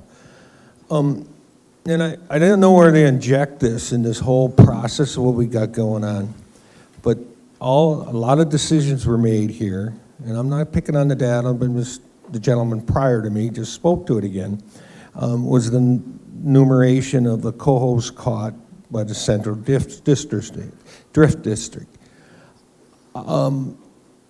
When I started engaging in the West Side fishery And I'm always one for details and accuracy.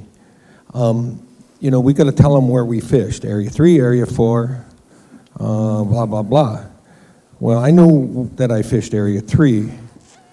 I go to the electronic reporting stuff, and you say, okay, I fished here, but automatically by default, the electronic program that records the catch defaults back to the central district, rather than indicate that I was, you know, close to the shore, a quarter mile, half mile from the river mouth over there, or wherever the distance was. Then when I talked to staff about that problem with the glitch, I mean, I tried with different headlands and all this stuff. They said, well, we know internally how to do that. But none of that data got presented in the reports.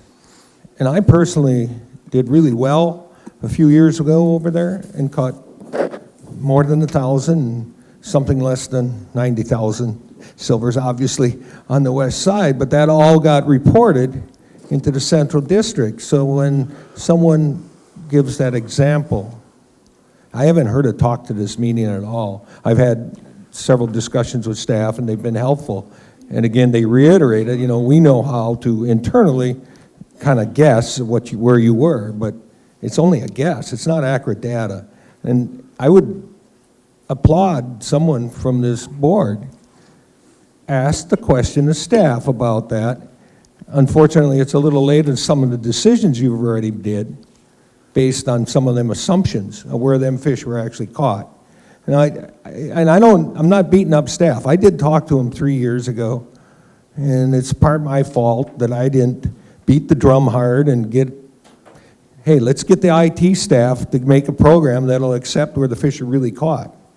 And then they say, well, then there's the accuracy if the fisherman's really reporting right. Well, it's the best data source you got. So just take that and run with that, and if you got questions, I'm willing to expand on it.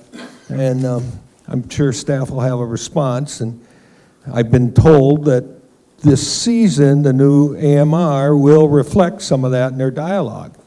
And I asked, well, why wasn't it done before? I got told that because it would take another page to the report to do that. I'm like, that page in the report caused some of this angst that's going on now? I'm not beating them up, because they got a lot to do, but, I mean, anyway.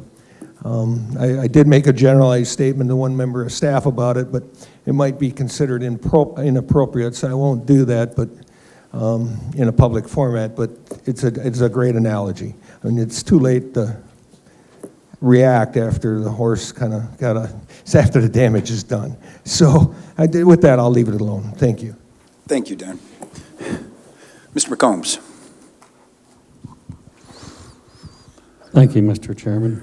John McCombs. I'd just like to remind the board to refer back to RC 65 and look at what the drift fleet has sacrificed over the years. We're highly restricted. We're fishing about 28% of our time in area over history, and I think that we don't spend much time in Area 2 at all, especially in light of the proposals that have been passed already here at this meeting. So I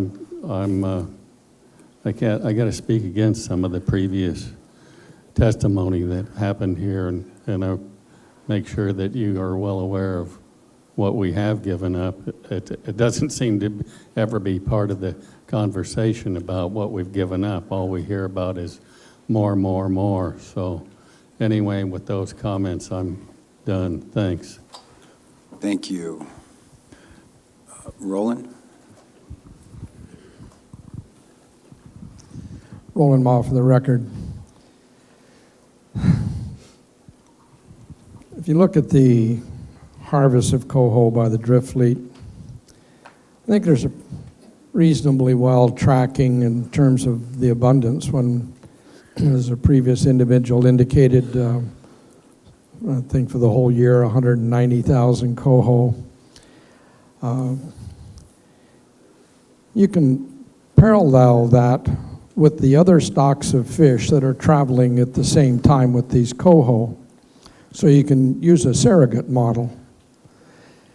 And if there was, and there probably was, I've seen the data, 191,000 coho, We ought to be really happy about that. That meant there were a lot of coho. And even at a modest 20% exploitation rate, just flip the math around, that would indicate that there was well over 1 million coho moving through that part of the area. And that would be substantiated with, you know, the other stocks that were moving through at the time and using a surrogate model. Concerning the good old days, a lot of that 3-fish bag limit came about at a time when the department, through their hatchery programs, were stocking hundreds of thousands of coho in the Northern District. And that program stopped in 1995. And without question, everybody's, you know, that was a major contributor to these coho populations. For various reasons, people didn't like it, and there were some other reasons that but it was discontinued. And so I'm not sure what the good old days really provide other than just an historic note. But concerning I'll kind of ramble here just a little bit if I could. In a previous discussion, it was talked about that in the Susitna, the most abundant species there were pinks, followed by 800 and some odd thousand chums. And so there's a cost here. What is going to be the cost? And primarily to a part of the industry for a 10,000 increase in the coho complement. What's being given up in these other stocks? You know, a lot of these management plans we've been struggling with, we're making an assumption that Kenai was this great big robust driver of the inlet, and it has historically, but it's not anymore. Things are changing. Thank you. Thank you, Roland. Dave? Yeah, thank you, Mr. Chair. David Martin, Central Peninsula Advisory Committee. I'll just bring up some additional information that hasn't been brought up so much that there are a couple different runs of cohos in the inlet. You got your July component, you got your August, September component, and you actually got one later than that it's not harvested much. So to relate this to a Northern District coho issue is not fair to compare the total commercial harvest to the Northern District sport harvest. Most of those fish through the genetic studies are through the inlet by the end of July. A lot of these other fish are caught locally in August and September. Local streams in the Central District. All the fish are used for human consumption. If they weren't harvested, they would just go up into the rivers as they came into that system. Data shows that like 2 years ago, the test boat had showing record coho returns. So it's inevitable that harvest is going to be up, both in the commercial and the sports harvest. It goes up and down. You look at the data from the department's report, I think it's RC 35, I believe, I might be wrong on that, but you got the data there that shows the graphs. Historically, the commercial fleet was harvesting between 500 and 1,800, or 500,000 and 800,000 coho every year. Now it's down to 100, 200,000. Like you say, if they catch 200,000, that means there's a lot of cohos, because you've probably got 80 to 90% of them in the total drainage not being harvested because of the restrictions and whatever in the management plan. So there's plenty of coho. A lot of years of probably estimated runs and record runs of 1 million to 2 million coho. So, and 300,000 total harvest between everybody amongst the 3 different runs, basically, of coho. There's sufficient. So the minimized language is being adhered to. It shouldn't mean 0. Thank you. Thank you, Dave. Steve on the far side.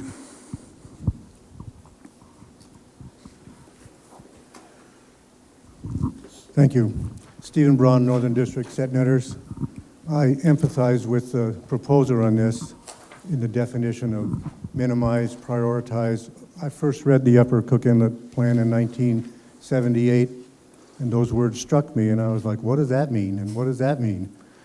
And over the years, it's the specific management directives that have the meaning to that. The board grapples with those words all the time, and then they put through their time, area, and gear, which is exactly what the proposer said. How would you do this? Well, time, area, and gear. And I think that's what the board's been doing since 1978. Are we happy with it? Do they perfect? No. Do we think minimizing some of these harvests? No. And I would say that if the board, it's maybe time to review that, because that's 40-year-old language, those two words. And in that review, I would offer to provide everybody in this room, all user groups, with a reasonable opportunity and shift the argument to what's a reasonable opportunity for that group as opposed to are we minimizing or prioritizing. Thank you. Thank you. All right, see no further comment. Trevor in the back.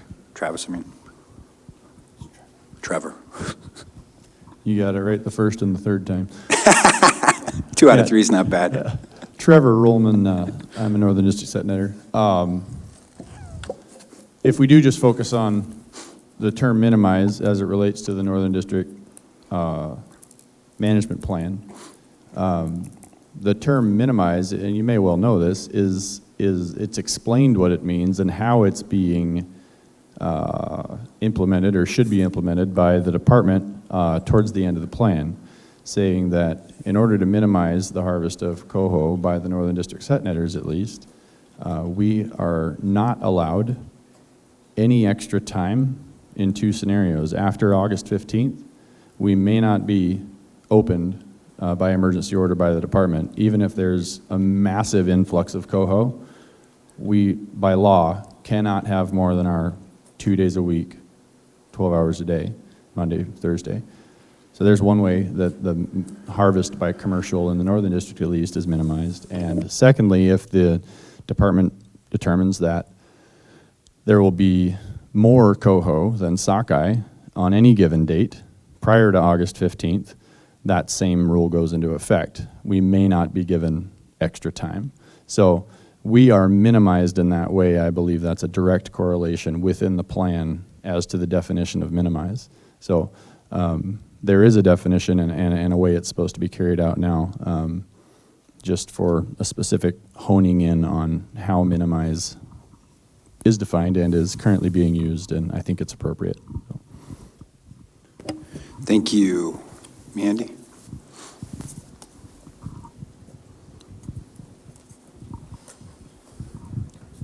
Hello, Andy Couch, Matanuska Valley Fish and Game Advisory Committee.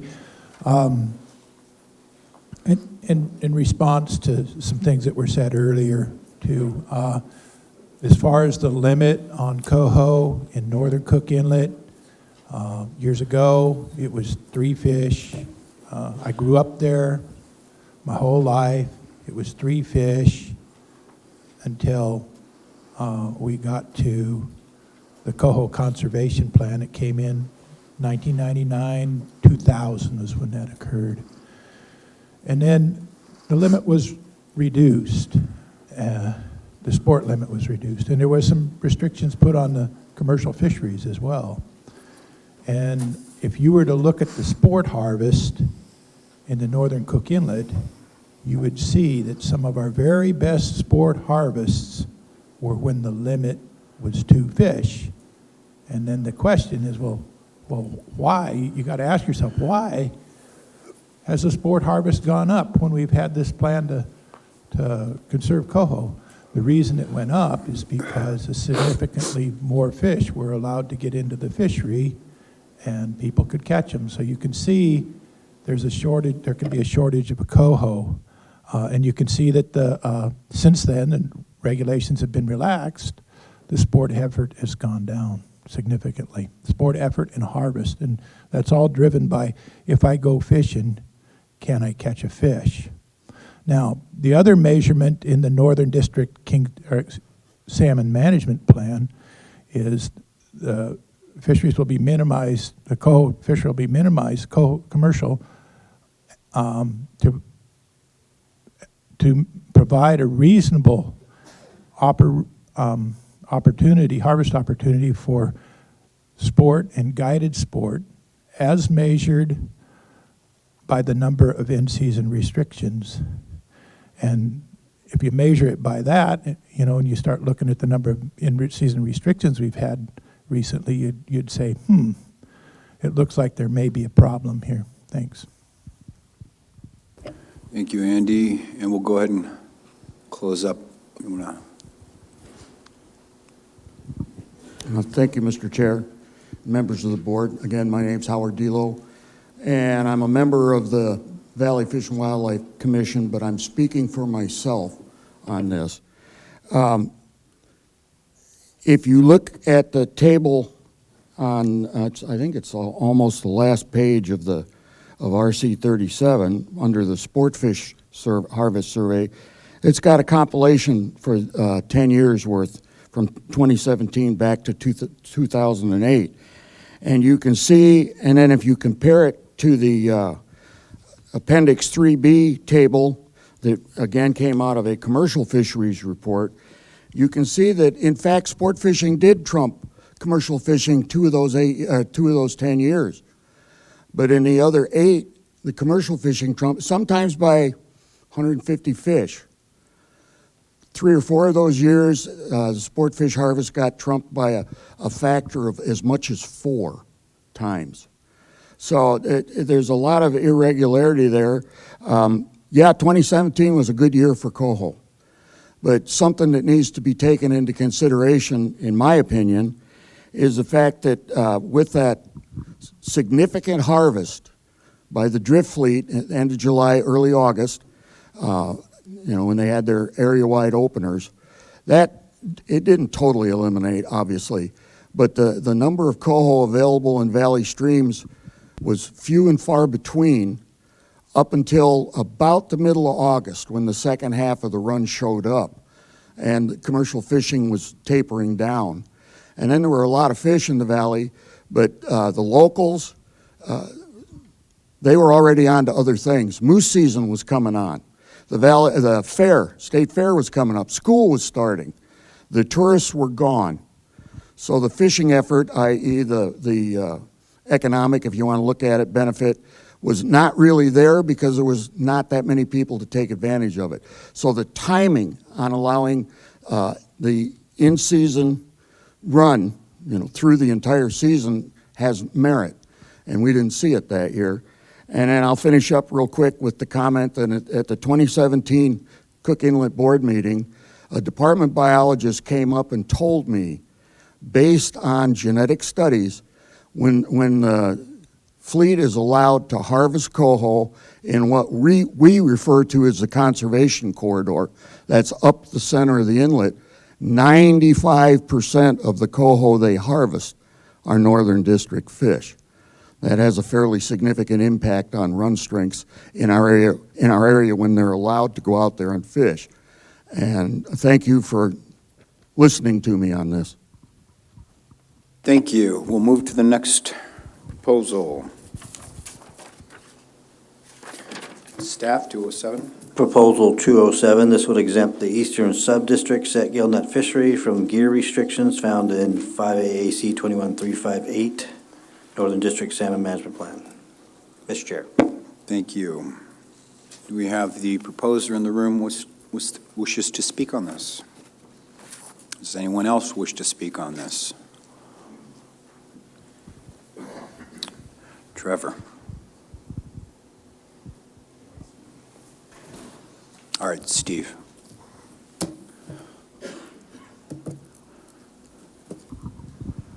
Stephen Brown, Northern District Set Netters. This is a proposal to, as you know, to exempt the eastern sub-district of the Northern District from the restriction July 20 to August 6. In light of the reluctance of everybody to remove the yield of stock concern on the Susitna coho, and they wanted to keep the regulations as they were at this time. Our association did not support this. We were going to see what did 133, what are the changes the board has made on the return of coho. Now, in fairness to that sub-district, from 2006 to 2013, 6 to 22% of the Sioux fish was caught there, of their harvest was Sioux fish. So that's a kind of a board decision if 6 to 22% over those years is worth exempting that sub-district. But as I said, we're trying to keep it simple, and we think that 133 and removing the stock of yield concern, that the board would maybe, in the first year, they wouldn't change any regulation in the Northern District, but they may look in season abundance in the second year before the board meets again and say, oh, we don't need to put that in as drastic in the whole Northern District. Thank you. Thank you. Trevor? Hi again, Trevor Rollman. I think my dad and I are the only set netters here that fish in the eastern sub-district. Is that? Oh, and Kenny. Sorry, Kenny. Russell Clark is the proposer. He fishes below me in this eastern sub-district, and I actually had a proposal 3 years ago, very similar to this. And as if you know, you read the proposal, and from what Mr. Braun just said, the component of Susitna River fish that the eastern sub-district catches by the data is, depending on the year, I think he said 6 to 22%. So the rationale is that why are we being restricted based on a stock of fish that we just don't catch very many of? I could use a map illustration or whatnot. So I think there's a very fair argument behind this proposal. The reason I rescinded my proposal 3 years ago that basically matched this was that the department did slightly liberalize our fishery during that time in recognition of this by allowing us to fish 2 nets in the eastern sub-district only during that window of time, August 20th to July 20th to August 6th. Allows us to fish 2 nets in that area instead of just 1. So I withdrew my proposal that year because that happened, and I felt good about that it was being recognized. So I think that there's legitimacy behind the proposal to disassociate the eastern sub-district from that clause in the management plan. But we're awfully happy with just getting 133 through. Is going to allow more fish up for everybody. And we understand that they may not want to move. They've said they don't want to move on any management differences, changes to the sockeye or plan based on what was done with the stock of yield concern. So I could see you guys not doing anything on this, on that rationale. But just so you kind of understand the issue and what the proposer was proposing to, just thought I'd stand up and make that piece so everybody really understands what's going on there. So thank you. Thank you. Right to your side. Dan Billman, not representing the Northern District, but just I'd like to point your attention to RC 146. Although it applies to Chinook, it gives you some idea of which areas of the Northern District possibly catch which stocks, as using Chinook as sort of an indicator. And it would be pointed out that the what's called the Northern General District, in that information, which would be Fire Island, Sioux Flats, and Point McKenzie, would apply the same way, because the catches are about the same, very low Susitna bound stocks, higher stocks moving to other areas. So I am personally not advocating for splitting up the Northern District into separate management areas, but I just bring that up as a point of information for you. Thank you, Dan. To the other side there. Dave. Thank you, Mr. Chairman. David Martin, Central Peninsula Advisory Committee. As I disclosed in our advisory committee report to the board, our AC takes the approach that we use the best available science and data available and treat the Cook Inlet fishery as a fishery throughout its range. We were supportive of this proposal. The data shows the percentage of fish that they catch from certain drainages. Most of it's the Nick Arm, Chickalin Flats area. And to keep these people restricted for another area, that's not abundance-based management and harvesting the surplus where it's available. Another example would be the east side beaches on Coho would be the same regulation as the west side Harry Point area. They're catching totally different fish, so they should be treated separately. So, on what they harvest. So, please take that in consideration.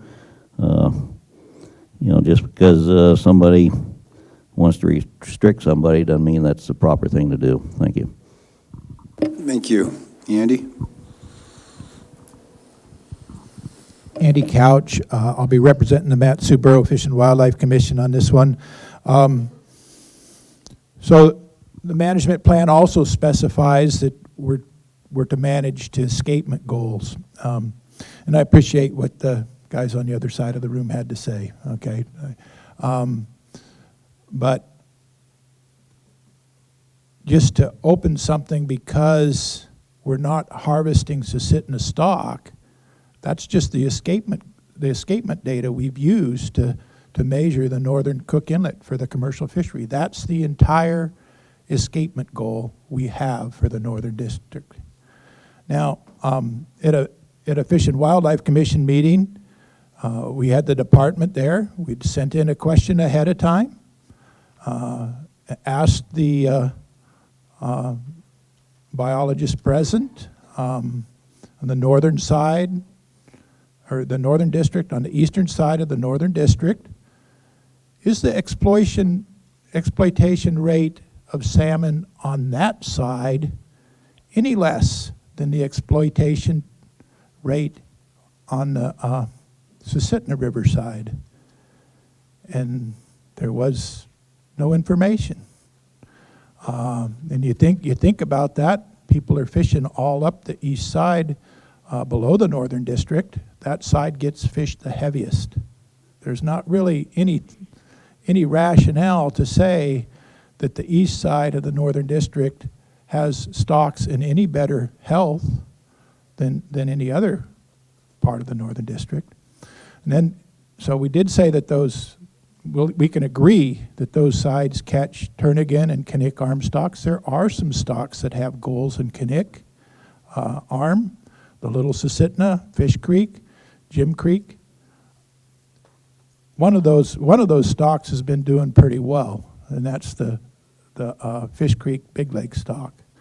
But the other two, Little Susitna River and Jim Creek, have not. And I just bring that to your attention. As one of the other individuals noted, the department has, on the east side, has started allowing 2 nets at the same time as this Susitna restriction that is 1 net for other parts of the Northern District. And that started occurring in 2015. And since that started occurring, you can see shortages particularly on the Little Sioux Coho and in Jim Creek. And in addition, the genetics, I don't have the page, I don't have the report, but I looked at it earlier. The Coho salmon genetics report, the most recent one, shows that certainly the east side of the Northern District catches a significant amount of Kinnick Arm Coho. Thank you. Thank you, Andy. Any further comment in the very back? Is that Mike? Thank you. Mike Wood with the Mat-Su Fish and Wildlife Commission. At this time, we don't support Proposal 206 or 207, but I think both of them have merit, especially based on the genetics that we're starting to see. So maybe next board cycle, there'll be more to say on that. I think given the fact that Proposal 199 passed the way it did, and we've removed the two out of the three escapement goals on the Susitna potentially. We'll just stick with the same idea that let's just keep the management conservative for now, and don't liberalize it for the time being, and let's give it a year, 2 or 3 down the road to readdress proposals like this that I think do have merits based on genetics. Thank you. Thank you, Mike. And with that, seeing no further comment, we will move to the next proposal. I will ask the chair when he wants to take a lunch break. Mr. Chair, I think we'll take a lunch break until 1:30, if you concur. Go ahead and break now? Okay. Perfect. We'll see everyone back at 1:30. Thank you. Thank you.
Welcome back, everyone. 7 of 7 board members present, 1:40 p.m.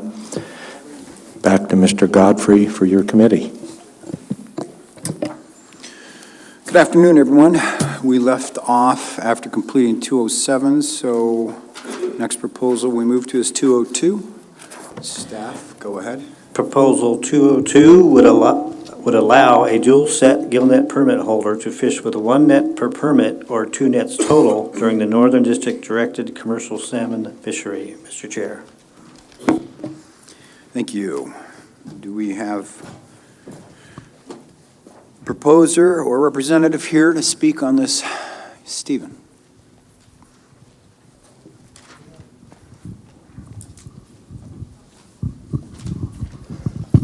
Thank you, board members. Stephen Braun, the Northern District Set Netters Association. The goal of this proposal is to provide alignment and clarity in regulatory language. I consider it bookkeeping. In 1985, I wrote the proposal to reopen the Northern District King Salmon Management Plan, and I put permit holder in that language, not permit. And so it was fished all the way up to 2011 when the board allowed more than 1 permit per permit holder. And then when that happened, of course, the permit person that hold two permits could fish twice the 105 fathoms gear, 105 fathom per permit for reds. And we never went back and read the exact language from the 1986 implementation, and we fished 2 nets in the king salmon fishery.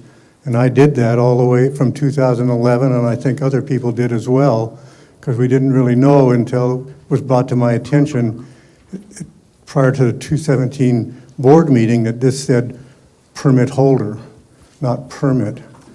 And so subsequently in 2017, I did not break the regs. I fished 1 net. We were closed in 2018 and 2019, so it's only affected 1 year of the fishery at this time. In 2017, the board addressed this in the Casilla Special Management Harvest Area. Same thing, and they said, yep, mistake. You get the gear per permit, not permit holder. Now, to address the number of permits this affects, in the last 3 or 4 years, the average is the last 3 or 4 years, it's 4 permits. And I know 3 of those, and they're family. They were family transfers. They were within, it didn't increase the gear. No one went out and got another permit to register for king salmon. It was a child went off to college, so we put the permit into another person's name, or a spouse put it into another person's name. So it would not increase the number of permits, and people aren't getting out and purchasing permits. So it's really, to me, clarity in the language and equity, and it should just be 1 net per permit and not permit holder. Thank you. Thank you. Do we have anyone else who'd like to speak? Andy?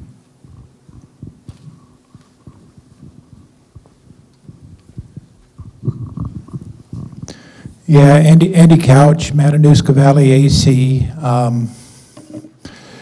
You know, we're in a big-time king salmon shortage, and it really doesn't seem appropriate that we would say by having another permit, or if a sport fisherman wanted to buy a second harvest card, you would get to keep or have twice the harvestability.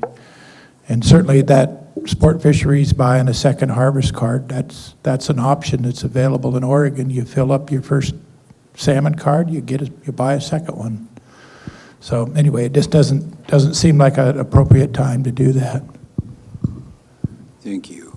Andy, anyone else? Seeing none, we'll move to the next proposal. And it's 211. Yeah, proposal 211 would eliminate the limit of fishing with no more than 4 set gill nets per person in all areas of Cook Inlet.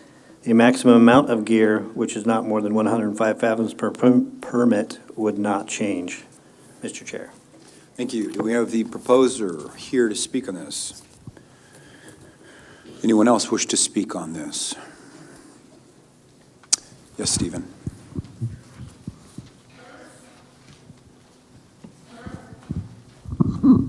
Stephen Braun, Northern District Set Netters. Yeah, I'm not sure what Tyonek was looking for here. They weren't really clear, other than they want more than 4 nets, or they want a higher number of nets. And I saw the advisory committee person yesterday, but I don't see him here to speak to this. But I would just say, whatever you do, don't change the existing regulation if you allow additional nets for them. Thank you. Thank you. Would anyone else like to speak to this? Seeing none, we'll move to the next proposal, which will be discussed, both 208 and 209 together. I'll have staff go ahead and go explain that. Yes, Mr. Chair. Proposal 209, put in by a Calgon Island commercial user, would maintain the current language in the Big River Sockeye Salmon Management Plan defining boundaries and fishery on Calgon Island. Excuse me, that would be Proposal 208.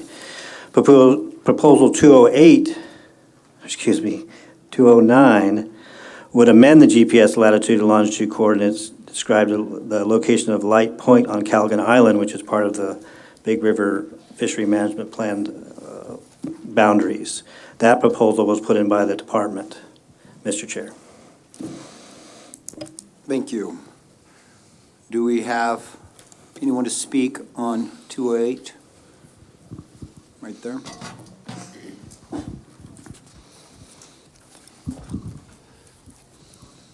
My name is David Chesick. I've been out on Calgon Island for 50 years.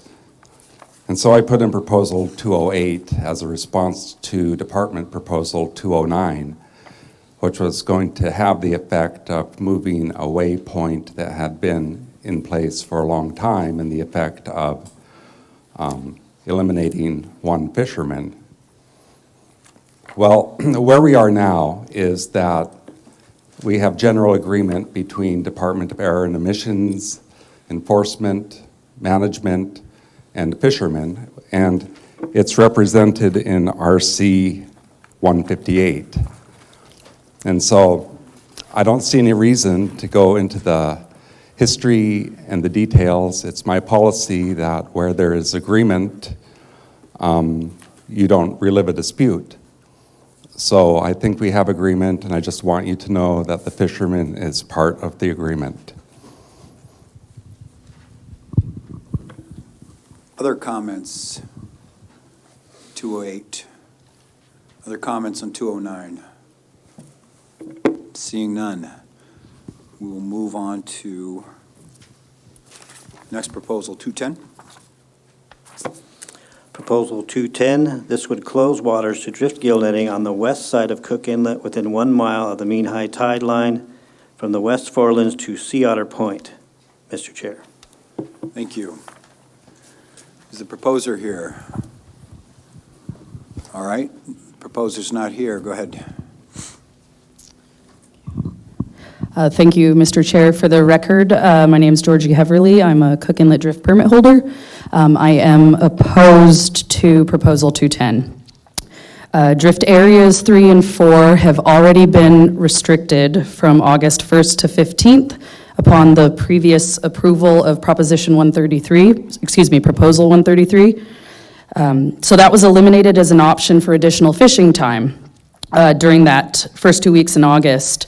So now it can only be opened from August 16th to the 31st. And the majority of the very small number of drifters that remain into the end of August are local resident permit holders. So if we are speaking to reasonable harvest opportunity, then it's vital to leave this area open to the fleet, so as a potential option to harvest the surplus of westbound salmon stocks. And truly, the drift fleet simply has nothing left to give if we are to remain a viable fishery into the future. And I would like to say that it is a gross overgeneralization to claim that the fleet does not use best practices when we fish on the west side of Cook Inlet. So the fishery that occurs during the last half of August, it's very important to me as a newer stakeholder in the fleet. I still have permit payments to make. So in past years, this opportunity has been the difference in a financially viable season for myself and many others. And I encourage the board to not approve this and those that follow relating to the closure of the Chinitna Bay fishery. We need to support our area biologists to manage this fishery using science-based management decisions.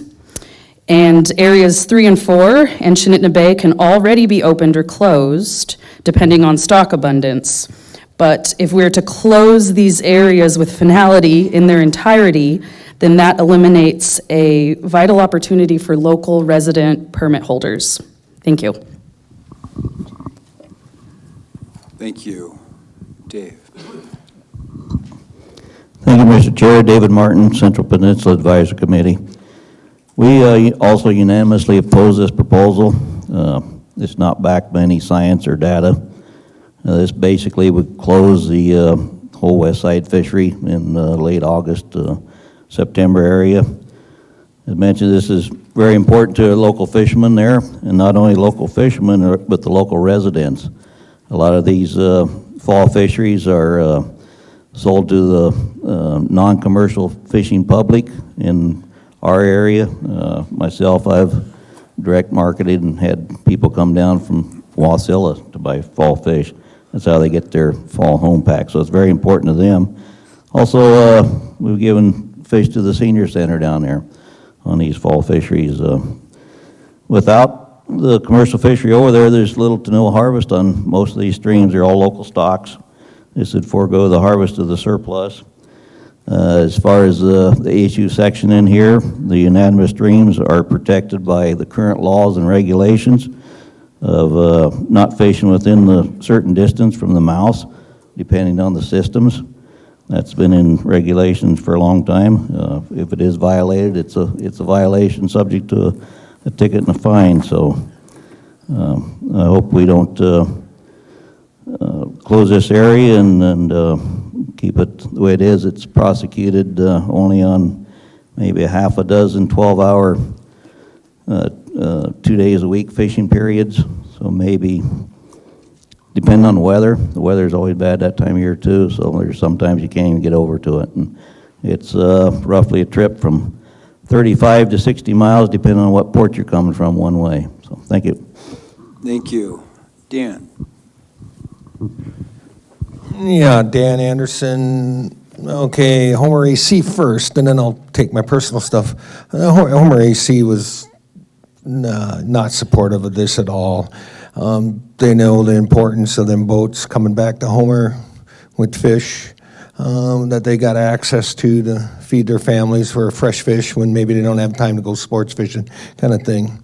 Now, Dan Anderson, my personal stuff, I participate in this fishery, and I mirror the prior two commenters' comments, and I just want to add to that reinforce the fact that I've had a couple hellified boat rides coming across that inlet. And during that time here, yeah, the weather it doesn't, just because it's open doesn't mean everybody fishes, believe me. And then the other thing that I did not hear is the importance to the processors. They get lower volumes of fish, still fresh, they can still fuel their fresh markets. So these fish in the tail end, even though there are not many, are a valuable component to the local economies. Thank you. Thank you. Right to your side there, please. Mr. Chairman, my name is Dyer Vandeveer. This is a long historical fishery on the west side. The first cannery that was over there was built in 1919 in Snug Harbor. It was a clam cannery at the time, and then it changed to processing salmon. I'm not sure when they went out of business, but they served the west side for a long time, and I participated in the fishery on the west side, and it is a very important fishery to local people. And with the diminishing lack of opportunity, it makes it even more important. Thank you. Thank you. Any other comments on this? Mr. McCombs. Mr. Chairman, John McCombs. I'll just keep this short, and I'm not in favor of this proposal. It's, we've lost plenty of area and opportunity, and this is a way where people can make the difference between salvaging a season and making up the difference by catching a few silvers. It's very limited fishery and low impact, and it's hit and miss at best. And there again, I'm totally against any more reduction in time or area. We've taken our hits over the years, and this one's ridiculous to me. Thank you. Thank you, Mr. McCombs. Mr. Crawford. Mike Crawford, Kenai Soldotna Fishing Game Advisory Committee. We felt that there was rules in place. We oppose this proposal. We felt that there's rules in place to keep them from fishing off the mouth of streams like the proposer indicated here, and this was his reasonings weren't adequate to close a fishery. So we'd like to see that stay open unless there's a biological concern, and none were brought forward to us by the department. Thank you. Any other comments? Seeing none, we will move to the next proposal, 139. Proposal 139, this would close the drift gillnet salmon fishery in the Chinitna Bay subdistrict for up to 3 years. The proposal does not suggest closing set gillnet fisheries in the Chinitna Bay subdistrict, Mr. Chair. Is there anyone here to speak in support of this? Anyone who wants to speak in opposition? Go ahead in the front. Mr. Chairman, once again, Dyer Vandeveer. I have a long history in Chinitna Bay, having moved there with my family in 1965. So I've seen the ups and downs in the fishery, in the escapements or whatever. From what I see, the escapements generally have met the goal or been above the goal. So it's my understanding that there's no problem with the fish, and then I could reiterate what my compatriots have said about opportunity and small amount of boats, and it's a really important fishery. Thank you. Thank you, Dan. Yeah, Dan Anderson speaking on behalf of myself here, although the AC does have a comment too. I've participated in that fishery, and like all fisheries, it's abundant space. Sometimes we go in there and there's a few fish around, and sometimes there's not so many. Of course, when there's not so many, and then participation drops quickly. So they have an opportunity to harvest stuff once escapements are made. I believe it's a chum escapement in there, and I think that's geared around feeding bears.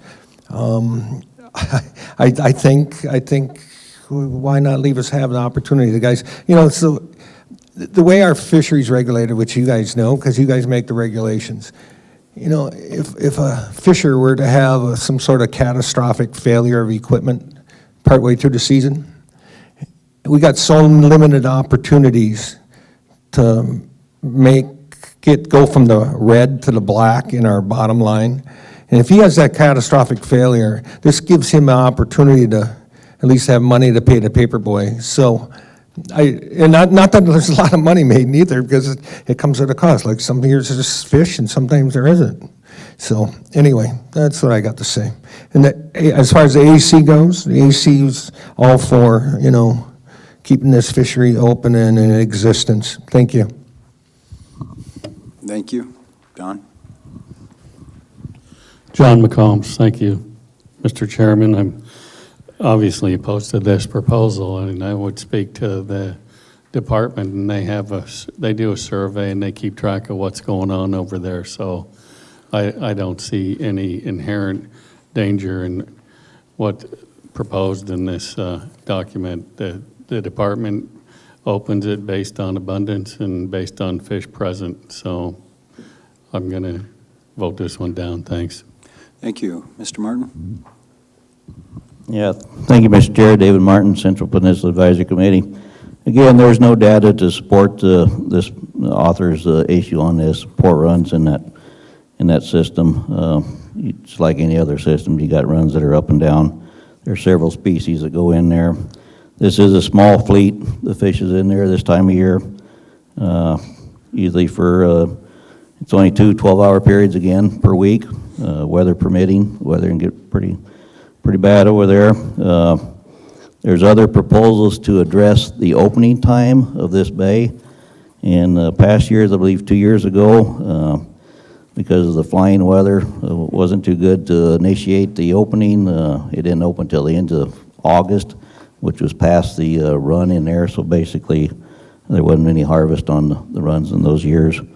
So what the author claims is not true, and this should stay open, as what mentioned. This is a fishery that has been going on for almost 100 years. Thank you. Thank you, Dave. Any other comments on this one? Seeing none, we will move to the next proposal, 130. Proposal 130 would allow commercial fishing with drift gill nets in the Chittenden Bay subdistrict of Upper Cook Inlet starting August 15th, Mr. Chair. Thank you. Do we have the proposer here to speak on this? Anyone else who'd like to speak in support of it? Anyone to speak in opposition? Seeing none, we will move to the next proposal. Proposal 138 would establish 12-hour weekly fishing periods on Tuesdays and Fridays for drift gill net fishery in Chittenden Bay subdistrict beginning on August 15th each year. Mr. Chair. Do we have a representative of the proposing body that would like to speak on this? Dave. Thank you, Mr. Chair. David Martin, Central Peninsula Advisory Committee. We put this proposal forward. We got quite a few people in our area fishing this over there in the bay, plus depend on it for their home pack in the fall. The Chittenden Bay is unique in the fact that it is managed by the Upper Cook Inlet Commercial Fisheries Management Biologist, yet the aerial surveys are conducted by Lower Cook Inlet Commercial Fisheries Biologist and funded by the Lower Cook Inlet Commercial Fisheries budget. Aerial surveys for Chittenden Bay are conducted in conjunction with surveys in the Kamishak Bay District and are therefore dependent upon weather and budget. Weather in the Kamishak Bay District and Chittenden Bay are well known to be unfavorable starting in August and continuing unfavorable until May. Heavy rains this time of year muddy the water, making salmon counts for aerial surveys impossible. The department's budget continually receives less money for aerial surveys. In some years, Chittenden Bay never gets an aerial survey, and the fisheries occurring after August 15th is delayed until the majority of the run is over. Even though escapements have been met and there are abundant harvestable surpluses, there is a precedent established from past years' management practices that opened after August 15th when weather and budget prevented aerial surveys of Clear Creek. August 15th is the date that the chum salmon run into Clear Creek is considered over. In order to have a reliable fisheries and allow the harvest of surplus salmon, Chittenden Bay needs to be open starting August 15th. Thank you. Thank you for the explanation there, Dave. Dan. Dan Anderson, for speaking on behalf of myself, I mirror Mr. Martin's comments. And also, as I participated in this fishery, and the processors need to know, and that what Mr. Martin didn't really talk to that, I don't think, and for to have a scheduled opening so that they can do their fresh market sales, would definitely say on or about the 15th of August. After that, they're going to have a supply of fresh fish. They can do their fresh marketing where they achieve a better price, keep their dock crews going. I think it's all an important component in everything you're supposed to be considering when you're doing these proposals. I also want to point out that there are some, the chum salmon in Chittenden Bay, which is the trigger, I believe, the opening or closing. And I think it was last year, or was it the year before? The weather was kind of obnoxious, and the plane that surveys was scheduled to be in XYZ area, and it couldn't come over when it was actually good weather. And so it kept getting delayed, and by the time we did open, there was nothing there left. It was all up the river. And there's not only chums in these systems, there's other species too. And I been around a few bears in my time in moose camp, and they're really not that particular on what they eat. A fish is the fish to them. So they do have other sorts of food if, in fact, this is what the purpose of this is. Okay? It's little scheduled stuff would be nice. Thank you. Thank you, Dan. Do we have anyone else? Okay. Seeing none, we will move to the next proposal, please. Mr. Chair, Proposal 198 is the first of three proposals submitted by the department to redefine and improve the accuracy of GPS locations at various fisheries in Upper Cook Inlet. Proposal 198 would amend waypoint description and provide a GPS coordinate for North Point, West Point, and West Point Light on Fire Island, and add a GPS coordinate to the line that delineates closed waters in the description for Turnagain Arm and Kinnick Arm, Mr. Chair. Thank you. Do we have anyone who wants to comment on this? Right there. Hello, my name is Christopher Jimenez from Fire Island Wind. After having some discussions with Shore Fisheries leasing program and the set netters that were affected, I had made a public comment to modify the proposal. At this time, I'd like to rescind that comment so that we are going to work in collaboration. And thank you very much. Thank you. Right there.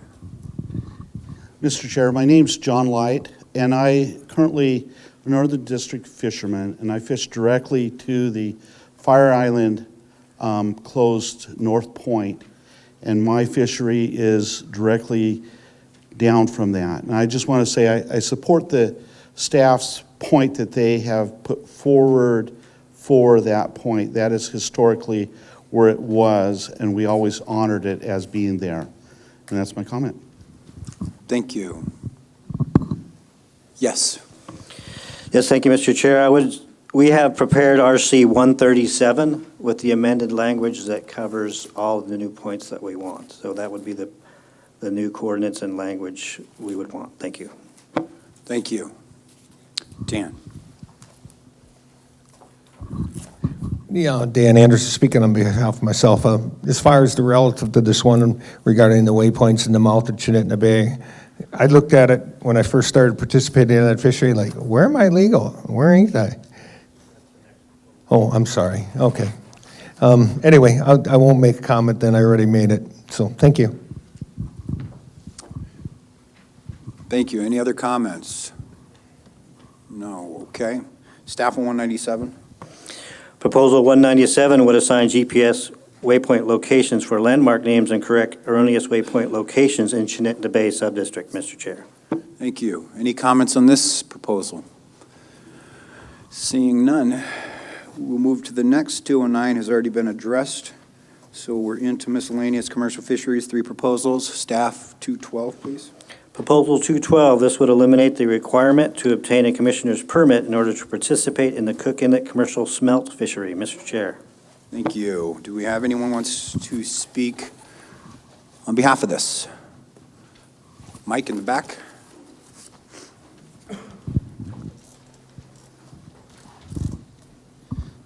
Yeah, Mike Wood, speaking on behalf of myself.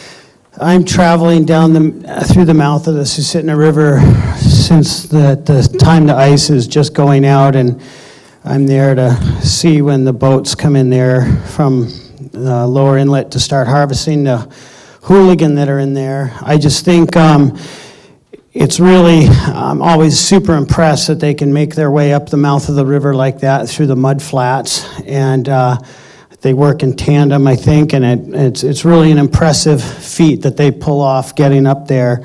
In 2017, they bumped the number of hooligan or smelt that can be taken up to 200 tons. I'm supportive of still continuing to get a commissioner's permit to go in there to harvest the smelt. I think I wouldn't want it to be all out carnage on the hooligan, even though it's a massive amount of biomass. I just don't think the science says that it should be a free-for-all out there. So going to and getting a commissioner's permit seems reasonable. Thank you. Thank you, Mike. Up front, Mr. Martin.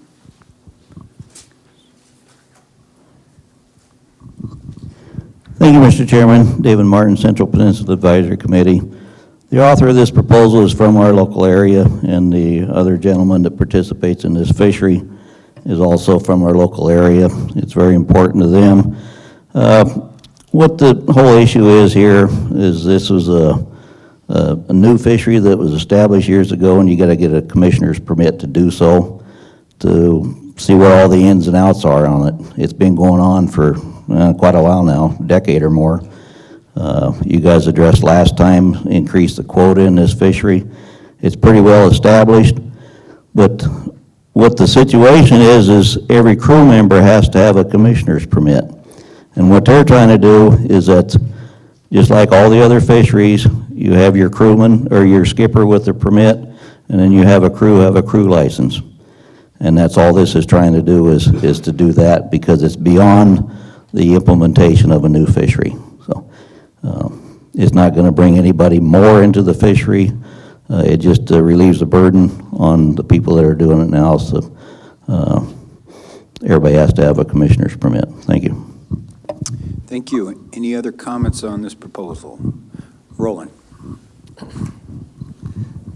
For the record, Roland Maw, there is a 200-ton cap on here without regard as to how many people have a permit.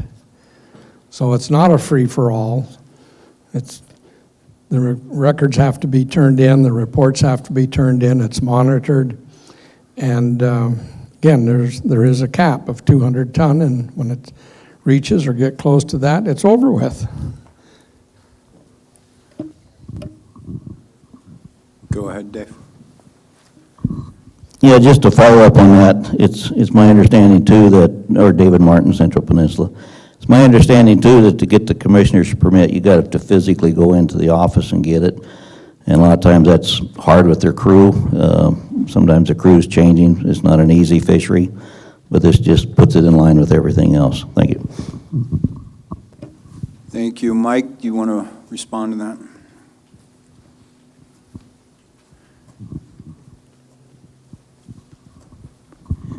Mike Wood, speaking on behalf of myself, I do want to take back what I said about, I didn't realize that it wasn't just the skipper, that it was the entire crew, and that does seem burdensome. I just learned that from these guys. So if that's the case, I totally see where they're coming from on that. So strike my comment regarding the crew needing the permit. That seems impossible.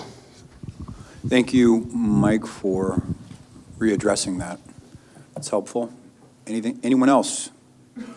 Seeing none, we will move to the next proposal. Staff, please. Proposal 141 would allow a vessel to carry more than a legal complement of fishing gear while not increasing the legal amount of gear that may be fished. Mr. Chair. Thank you. We have anyone here to speak on behalf of this proposal? Yes, Mr. Martin.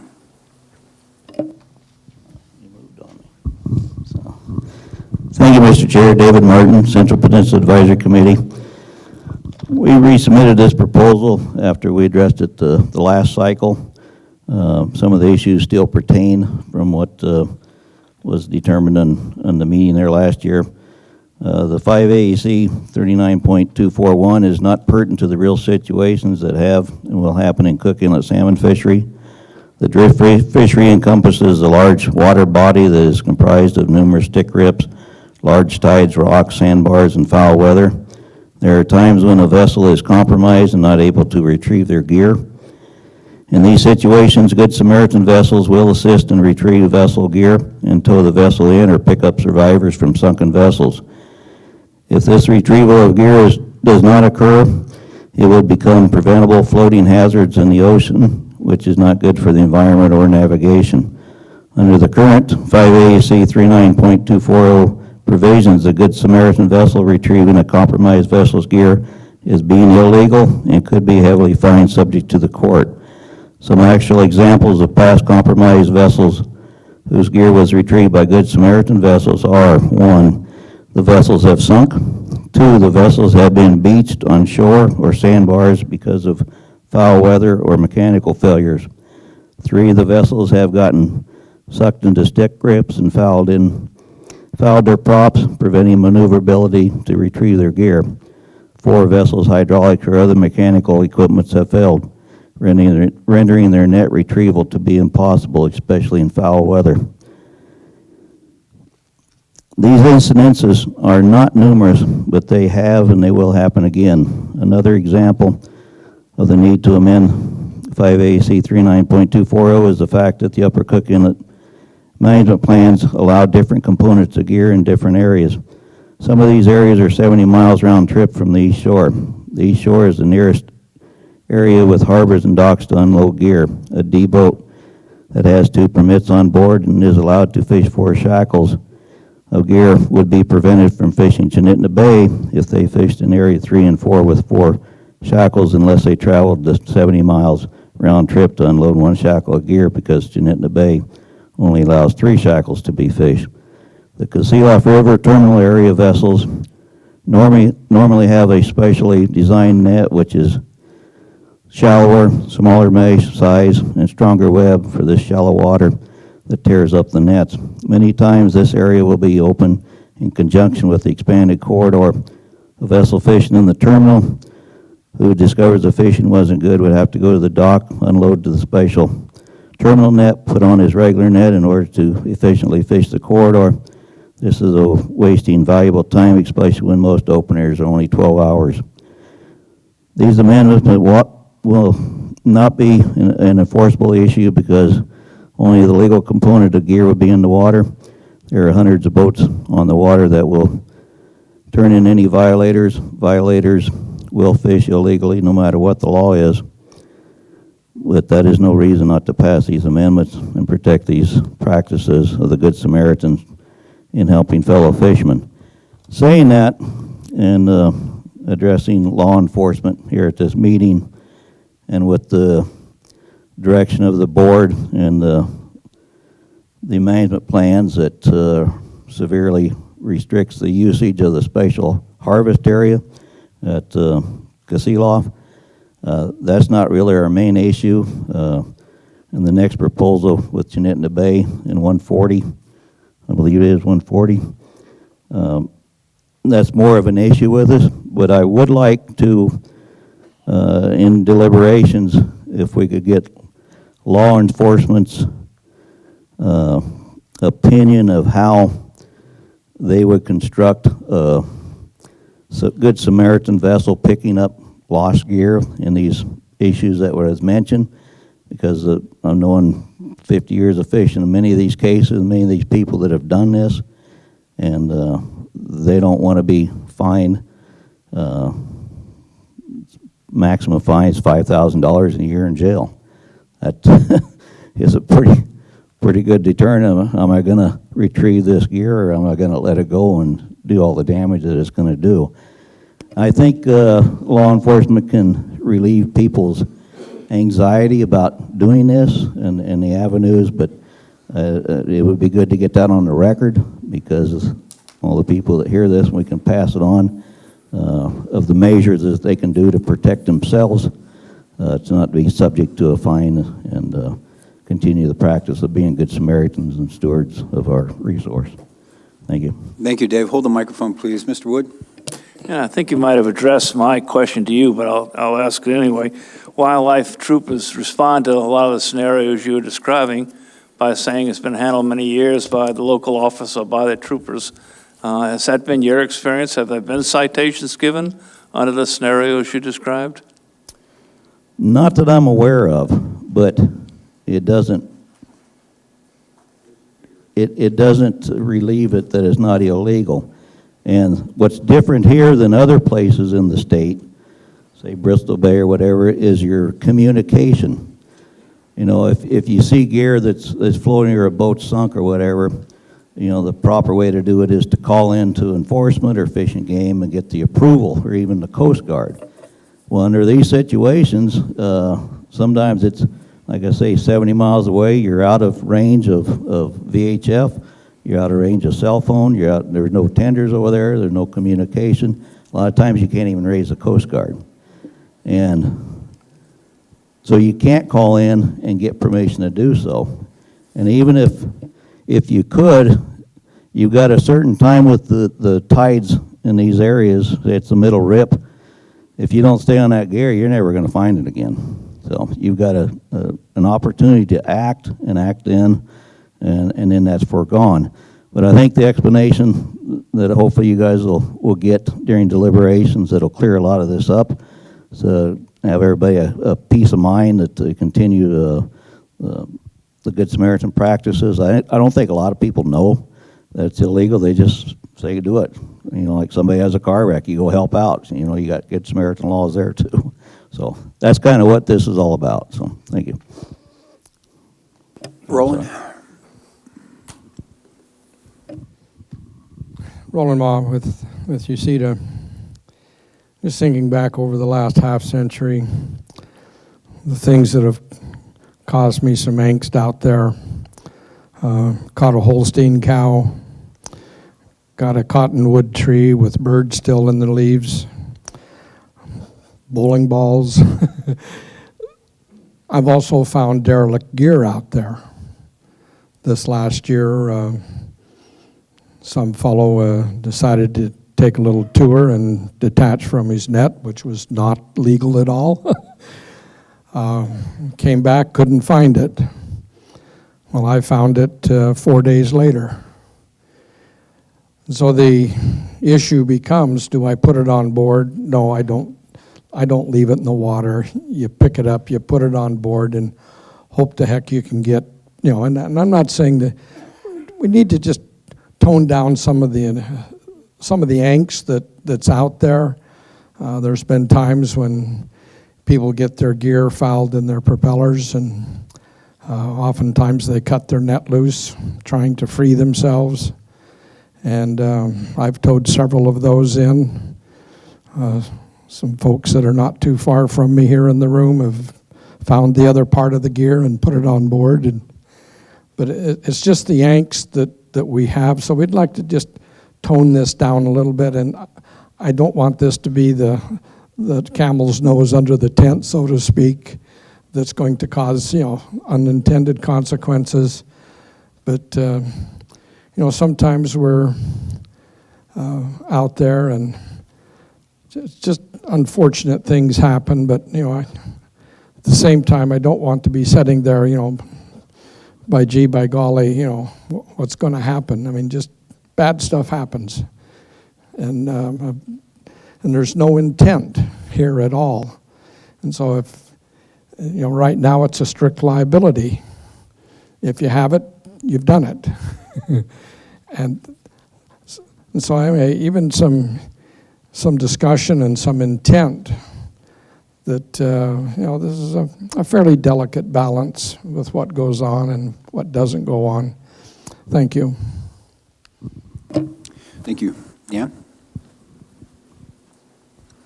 And Dan Anderson speaking for myself, and I just give you a little perspective. And so this last season, I did have a member of my radio group, because we do fish in select radio groups, you know, channel, special, blah, blah, blah, some scrambling, whatever. And a member of my radio group had a catastrophic main engine failure. And I pulled his gear because he needed to get it out of the water. And then I had to tow him home.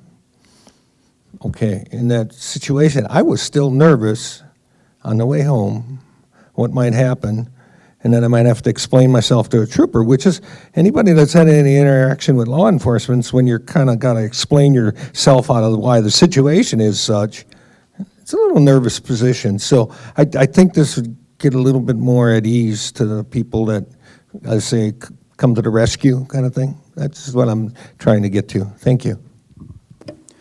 Thank you. Any further comments on this? Seeing none? All right, Dave, go ahead and follow up. Thank you, Mr. Chair. David Martin, Central Peninsula Advisory Committee. Yeah, I think this would also pertain to the fishermen statewide on a peace of mind on the Good Samaritan deal of picking up gear. Also, I don't want to leave with the illusion that there's gear floating out there all the time. This does happen, but it's rare. And if something does get lost out in the inlet, it ends up in a rip, wrapped around trees, logs, sticks, and whatever, so it's a big ball. but it's also wasted gear. So it's not like ghost nets out there floating, and it is rare, but it does happen. So thank you.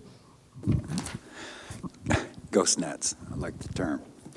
Okay, we're going to move on to the final proposal of Group Committee of the Whole 6. Proposal 140 would allow a dual permit drift gill net vessel to have 200 fathoms of gear on board when in Chinitna Bay Subdistrict while fishing, but would not change the requirement only 150 fathoms of gear can be used in the Chinitna Bay Subdistrict at any time.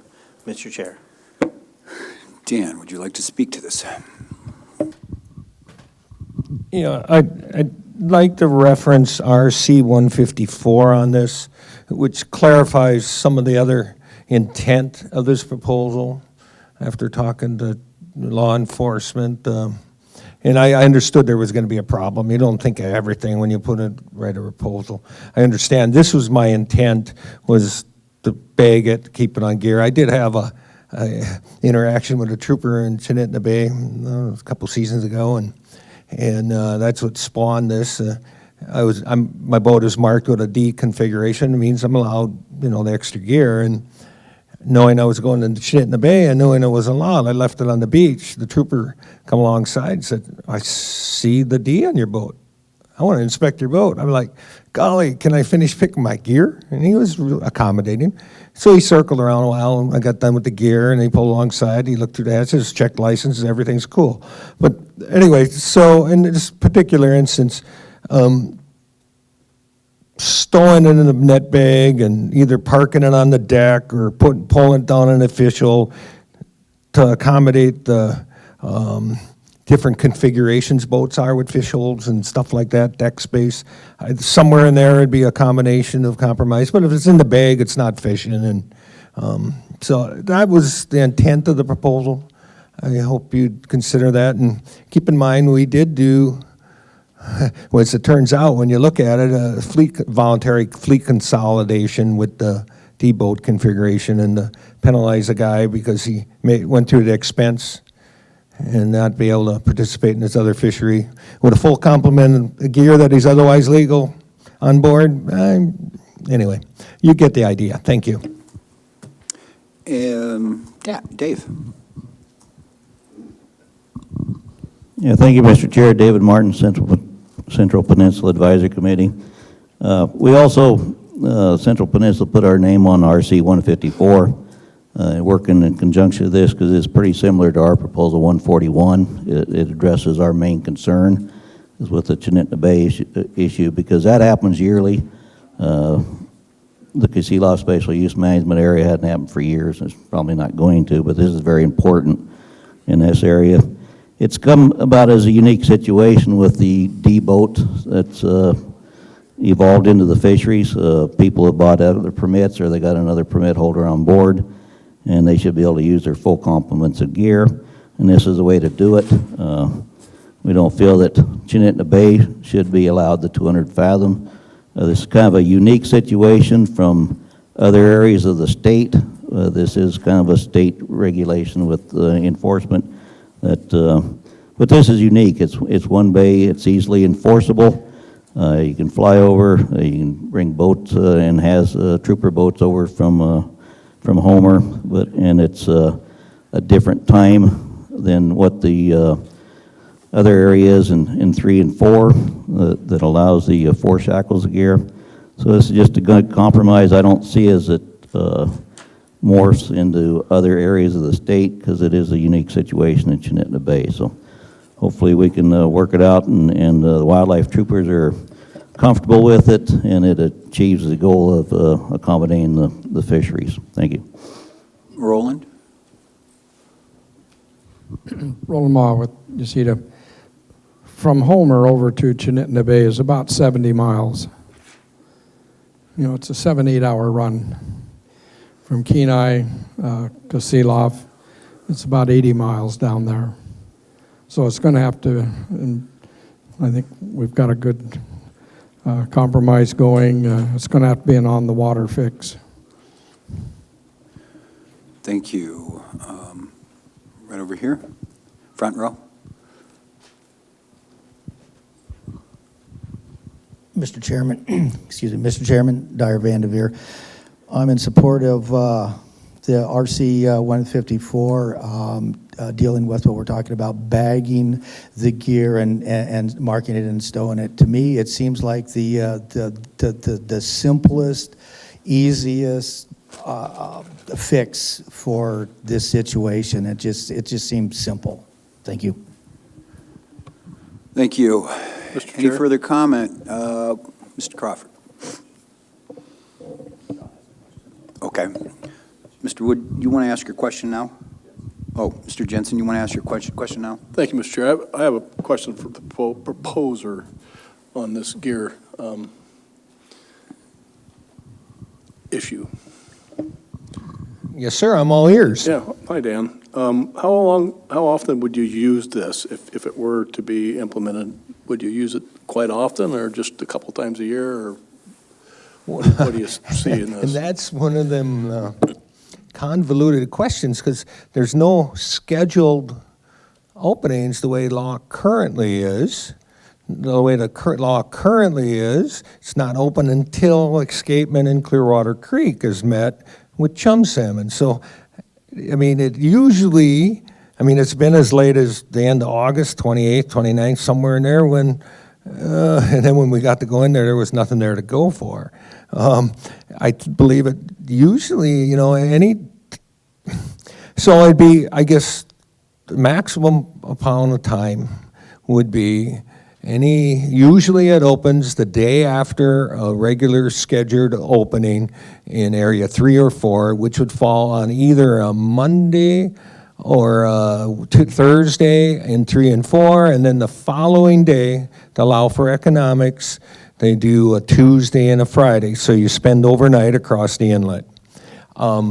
So, from the middle of August, let's say figure how many days there could be, and then figure out the magic number when there's enough escapement in the Clearwater Creek, and then plug into that the variable when the plane's available to fly, and then the weather to allow to fly, and they got it under time in their schedule. So there's all them things are convoluted. I'd say some years it may be 8, 9 times, 10 times.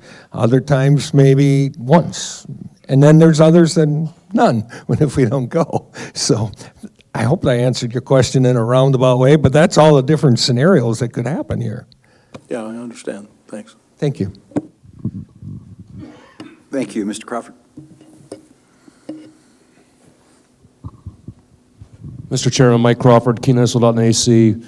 We like this proposal. You are unanimous with an amendment we suggest to allow the extra gear to be stored maybe below the deck or not on the reel, something like that. Something would make the troopers happy. So just make it easy. Hey, I'm a sport fisherman. I've got more rods and reels on the boat than I use in a normal day. So this is kind of some common sense, I think. So I'm not on a drift boat, but that's what we thought on that. So we'd support this, and it sounds like the amendment that the RC they proposed maybe addresses something like that. So we'd be supportive of that too. Anything to make, don't put undue hardship. And as a side note, Roland, I could get there in about an hour and 10 minutes from home, where I got a faster boat than you. Mr. Martin.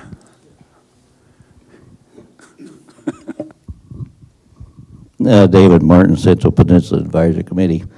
I hate to admit it, but I got the slowest boat in the fleet, and it's going to take me about 7 hours. So, but to answer Mr. Jensen's question on if it opened the 15th, there would be about 4 periods that the bulk of the fishermen would be there for. They might be anywhere from 15 to 20 boats, 25 maybe. Some of those might peel off if the fishing's not very good. You'd have half of that. And then come September, you'd have a couple periods of the fleet would probably be 5 to 15. And then after that, maybe 2 or 3 boats. So not very many periods of the bulk of the fleet, maybe 4 at the most, and maybe 6 with the half the fleet or better, and then a couple of us diehards that would be there catching the last one. So thank you. A question, Mr. Chair? Go ahead. For David. A question about place to put the nets? Do most boats have room they could put them in a bag and put them below deck so they'd be out of the way and less likely to be deployed? No, Mr. Chair. That's why in the RC, we left it bagged and stowed, because every boat configuration is different. You got different sized boats. Like for mine, I can put it on deck behind the cabin. I've talked to other people. They put it in their fish hold. They got room in their fish hold. So every boat's different. So just having it bagged and stowed gets it out of the way and off the reel. So if you specified it one way or the other, it's going to be an inconvenience to somebody. Yeah, I understand. Thanks. Okay. Thank you. Any other comments? Seeing none. I want to thank everyone for their participation and limiting the redundancies on your comments during this Committee of the Whole. That's helpful. And thank you for the new information you provided as well. Mr. Chair, that concludes Committee of the Whole 6. Thank you, Mr. Godfrey. Great job. Thank you. We're going to take a 15-minute break and then come back, and as indicated earlier, we will start deliberations on Committee of the Whole Group 5. Thank you. 15 minutes.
Oh.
This is my first time.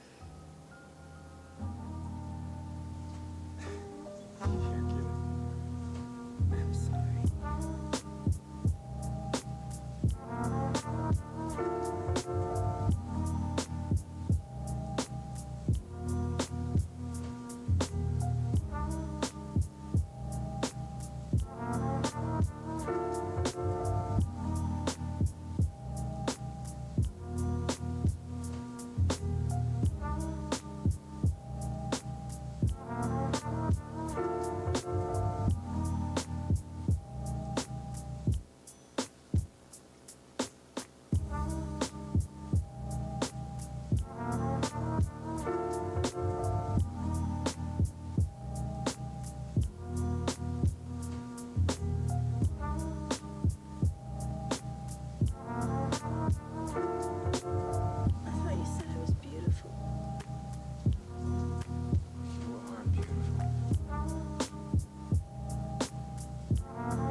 Welcome back, everyone. We have 7 of 7 board members present, 3:06 p.m.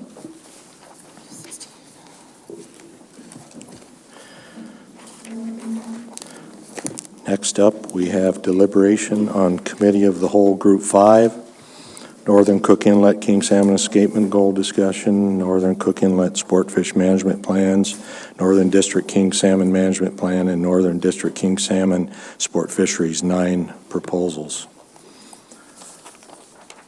First proposal in that Group 5 is Proposal 216 for the record, please. Mr. Chair, for the record, I'm Matt Miller, Division of Sport Fish, Cook Inlet Management Coordinator. Proposal 216, 5AAC 61, new title. Move to adopt. Second. Staff comments, please.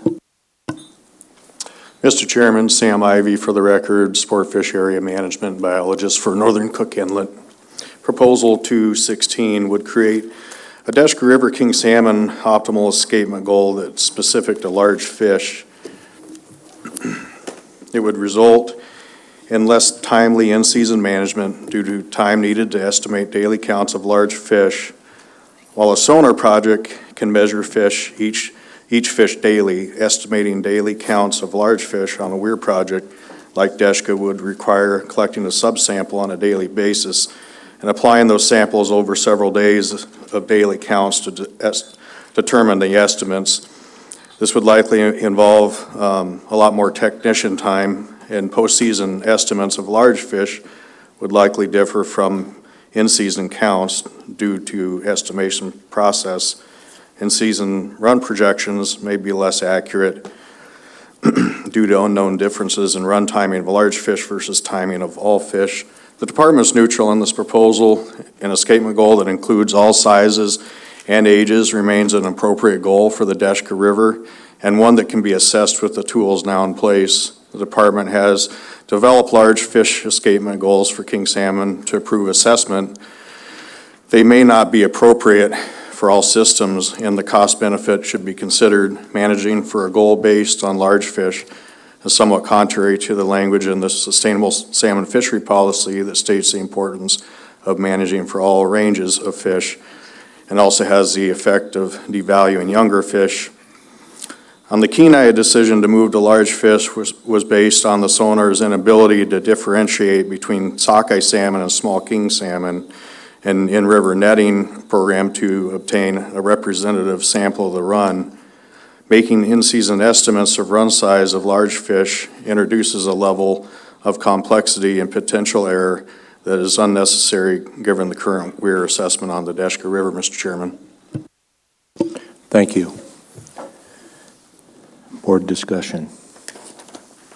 Mr. Payton. Thanks. I'll kick this one off. Yeah, I don't think that the cost benefit, we got we heard in budgetary constraints, and we're losing other potentially weir projects up there. So just adding a cost on this one to try to count large fish, I think would be a poor use of resources.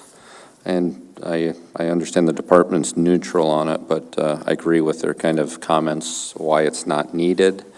I think too the sampling and the handling of the fish would be a little, there'd be more of it, and that'd be problematic. And then just the timing, how they would sample and apportion, small fish come in at different times up there, and how would they apportion that? Would they have to do sampling every day, handle every fish? I just don't see the value added to have a large fish goal on Deschka with the weir project right now. We don't have an air sonar, and small fish could be important. We don't like in moose, you have satellite bowls around the big bowl all the time, and maybe small fish act the same way in helping the larger fish spawn. I don't think we know. So I'll not be in support of adopting a large fish goal for the Deschka River. Thank you, Mr. Payton. Mr. Jensen. Thank you, Mr. Chair. I concur with Mr. Payton. I think the department has the tools to manage this fishery successfully at this time, and being that there might be more cost involved, it's probably not a good time to start this project so I won't be in support of it, Mr. Chair. Thank you, Mr. Jensen. Mr. Godfrey. I'd echo what both the previous board members said, especially the cost aspect, because either they can't do it or the limited funds get reallocated from something else. So something has to give, so I won't be in support of this. Thank you, Mr. Godfrey. Mr. Jensen. Yeah, thank you, Mr. Chair. Well, any assessment tool is probably beneficial to the sustainable salmon fisheries policy. I again won't be supporting it, and then the approval of this proposal wouldn't result in the additional direct cost for the private person to participate, although it would probably result in costs for the department to work this. So with that, I'll call the question.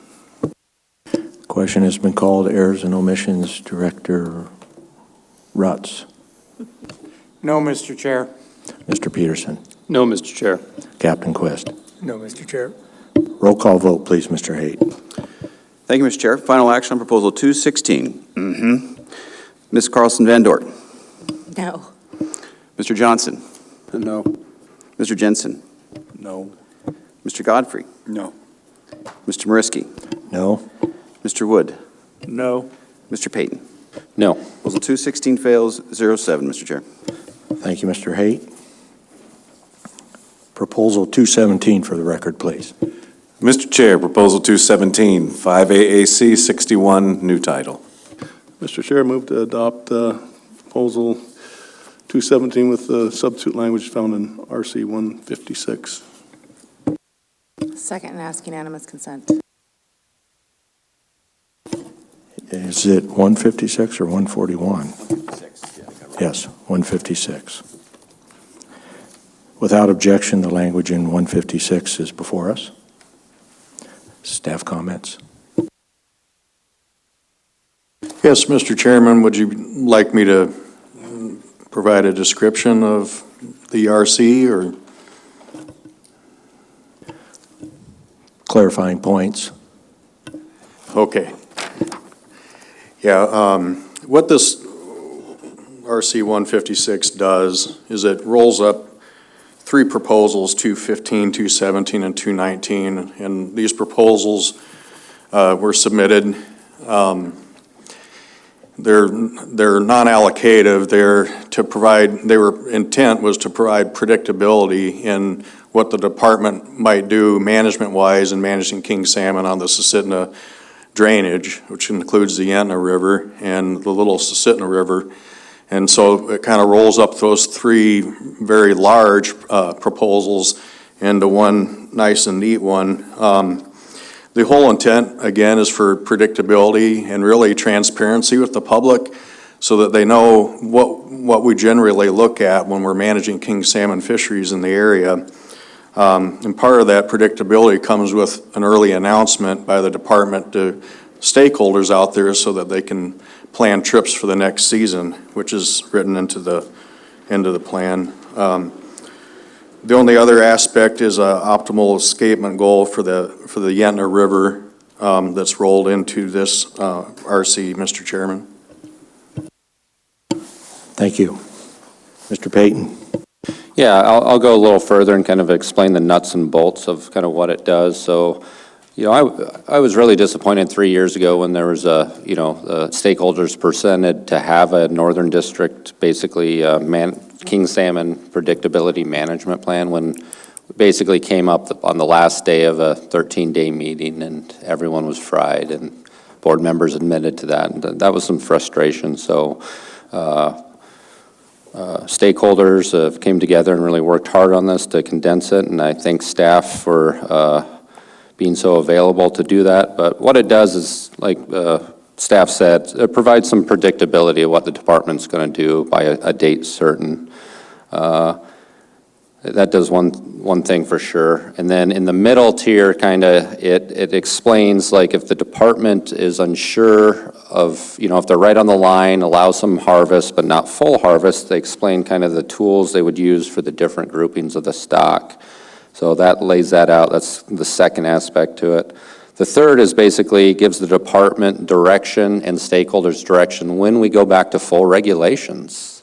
So this plan is only, when we go back to full regulations, it provides direction for that too, and it says basically it gives department discretion to base it on between 1 or 3 previous years, and so it's really a good balance, in my opinion, of providing the department the flexibility to manage, but yet providing stakeholders an opportunity and knowledge of how the department will manage.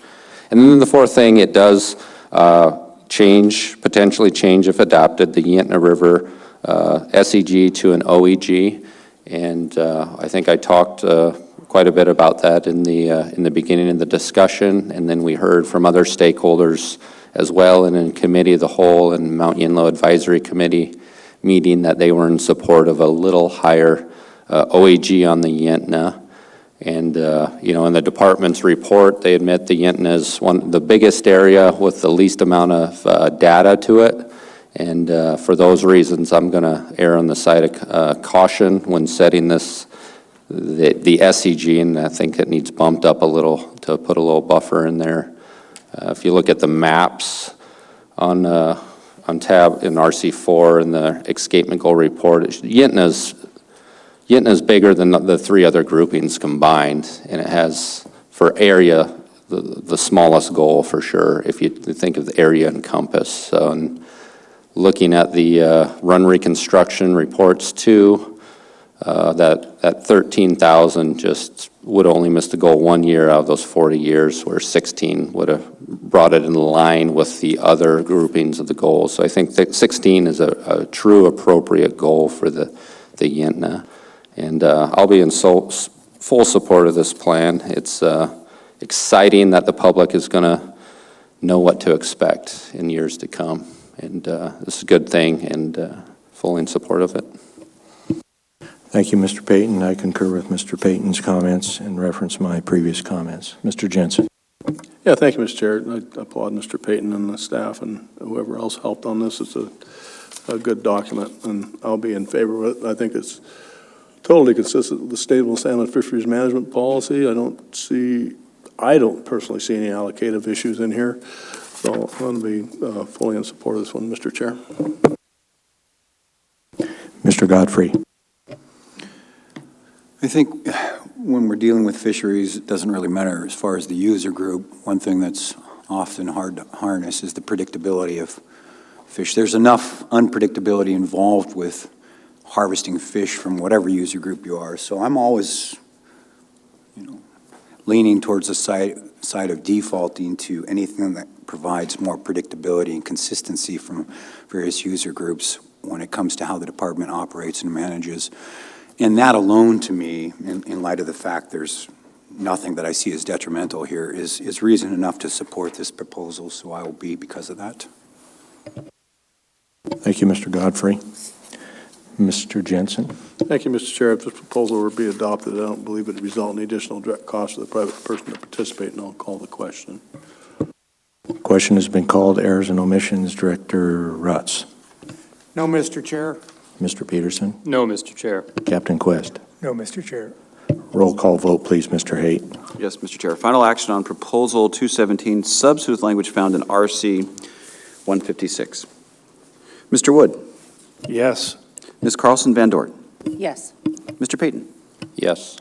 Mr. Mariski. Yes. Mr. Godfrey. Yes. Mr. Johnson. Yes. Mr. Jensen. Proposal 217 carries 7-0, Mr. Chair. Thank you, Mr. Haight. Mr. Chair, I move we take no action on 215 and 219 based on the action we just took on 217. Second and ask unanimous consent. Without objection, the board takes no action on proposals 215 and 219.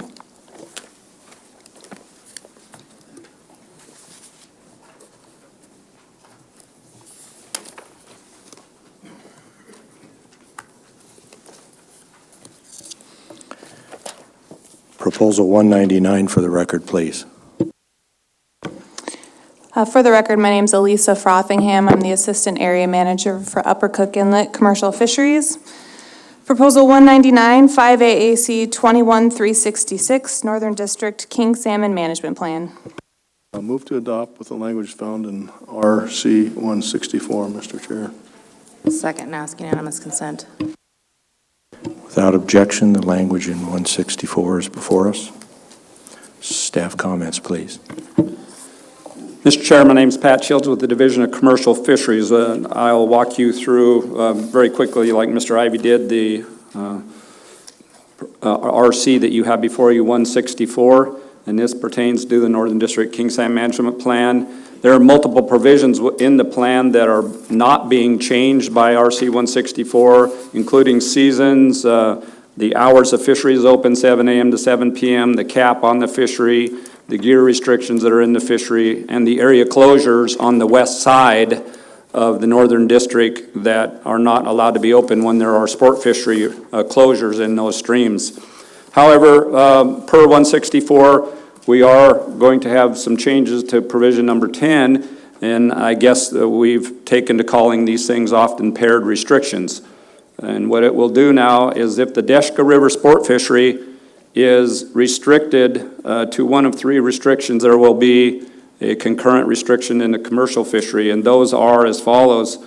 If the Deshka River is restricted to no bait, the commercial fishery in all of the Northern District would be limited to no more than 9 hours in duration, or 7 a.m. to 4 p.m. If the sport fishery is at catch and release, the commercial fishery would be limited to no more than 6 hours in all of the Northern District, or 7 a.m. to 1 p.m. And if the Deshka River sport fishery is closed, the commercial fishery, entire fishery closes. There's also a provision that's a new provision that states if the in-season Deshka River run projection is below the SEG, the commissioner may by EO close the commercial set gillnet fishery in the Northern District. Mr. Chair. Thank you. I see that we have Alaska Wildlife Trooper comments on this. If I'm correct, Captain Quist indicates if the board adopts this proposal, the areas will need to be defined in regulation using GPS coordinates. I do not see GPS coordinates on the document before me. Is Captain Quist? Yeah, thank you, Mr. Chair. I'd have to look at that a little bit more. The original proposal talked about stat areas, and stat areas aren't defined in regulation, so we would need to change that. I'm not sure what bearing this would have on it. Might need a minute to look into that. Thank you. Just wanted to clear that up. Further board discussion. Mr. Payton. Yeah, I said the one before this was exciting. I think this one is doubly exciting. The one we just passed, kind of some predictability, and now this one is what Mr. Shields referred to as a pairing of restrictions. And this too provides some predictability, and because one year the sport fish manager might do this, and what's the comm fish manager supposed to do, and vice versa. So this provides direction for all stakeholders what will happen. And Mr. Shields laid it out correctly. I would like to have the department just make sure the intent, and I know I understand it, but if there's liberalizations too, it definitely steps back up for the commercial fleet and users, and if the department could walk us through that. So you pair down and you pair up at the same time as well. Yeah, through the chair to Mr. Payton, thank you for bringing that up. That was one of the statements that was in one of the iterations of the RC going around. We felt it was kind of a redundant statement, but yes, thank you for bringing that up. What happened is if the sport fisheries, say, were closed during the season and then things got better and they reopened at some provision, at some level there, catch and release or no bait, then the commercial fishery would step back into that same pairing that's in the plan. We just felt that was kind of, but thank you for that, expressing board intent on that. Yes, thank you. And on this one was a truly stakeholder-driven process. I peeked my head in the room once, and I saw all these stakeholders in the room I'd never seen sit together before, and I just peeked my head out and said, yeah, interesting to see what they'll come up with. And this is what they came up with, and a long time coming, in my opinion, and has my full support. Mr. Johnson. Thank you, Mr. Chair. Yes, I found that especially, cheering as well. In my conversations with stakeholders, there does seem to be a consensus on here, and I appreciate Mr. Shields clarifying your question, specifically that should the sport fishing be liberalized, then, the commercial fishing is allowed to do the same. So thank you for that. Thank you. Mr. Wood. Thank you. Hate to beat it to death, but when they were going over the new RC, I was looking for that liberalization because you find it in the proposal 201, which I had intended on fully supporting it. Where do I find the regulations where if the restrictions are eased on the sports, that correspondingly the restrictions will be eased on the commercial? Yeah, through the chair to Mr. Wood, it's not expressed in a statement explicitly, other than there is the pairing there in the plan. It says if this occurs in the sport, this occurs in the commercial, and we just felt that if this, for example, if the sport fishery were closed during the season, the commercial fishery is closed. If the sport fishery were to reopen at one of these, other two restrictions, the commercial fishery would reopen at that same pairing. If you feel more comfortable putting a statement like that back in the management plan, obviously we could do that at your request. But that's Yes, how I we would like to understand see this that. right now. I would like to see that in there.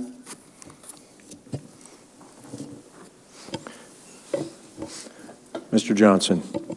Mr. Chair, would that require an amendment to add the language, from, as Mr. Shields said, an earlier iteration here, and in which case, I have some suggested language. That would require a motion. We don't have a motion yet on that. I think it would take an amendment. I don't have the language right here in front of me. Do you have some suggested language? I have a suggestion. It's essentially, if the Deshka River king salmon sport fishery is reopened, including catch and release fishing, the Northern District commercial fishery shall be reopened per the management plan. I would second that amendment. Was that your intent to make a motion on that, Mr. Johnson? Let's call that a motion, and I think that will reassure any parties that are overly concerned about this and puts it into regulation. Mr. Payton. Yeah, I don't have a problem with putting intent in there. I just want to make sure, I'm sure there was probably a specific reason why maybe staff pulled it out, and we can, maybe if we need to wordsmith it a little more, that might be better. But yes, I want to make it clear for everyone that it pairs back up the other way too. But seeing the worried looks from staff, so I just don't want to put some language in on the fly that makes it harder in the next few minutes.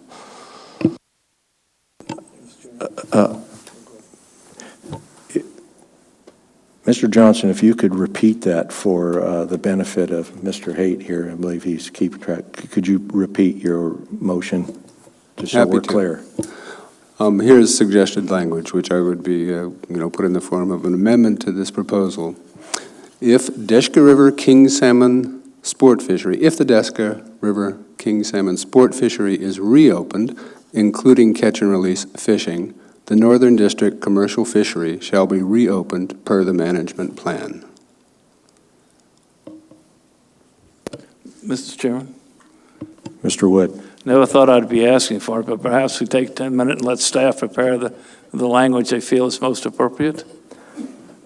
We'll take a, yes, Mr. Miller. Yeah, Mr. Chair, we can certainly do that. There was some language in there that staff had worked with Ms. Hunter, I keep calling her Shailene, on the language. So we have something.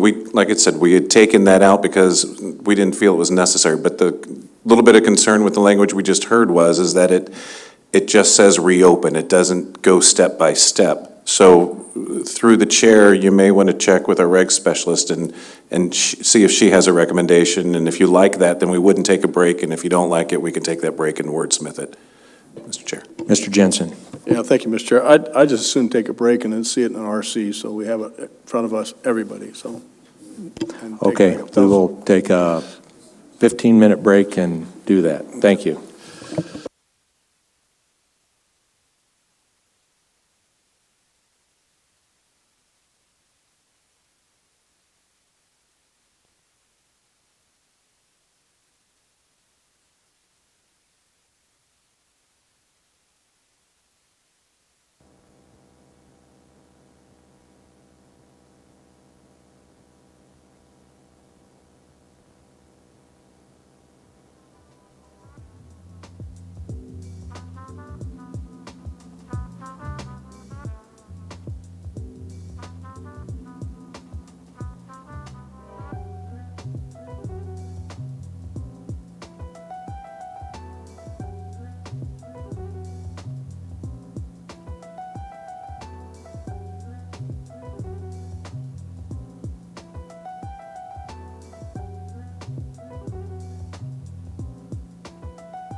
Wait a minute.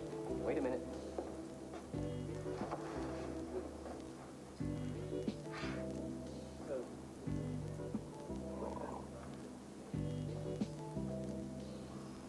You know, this is, excuse me, a damn fine cup of coffee.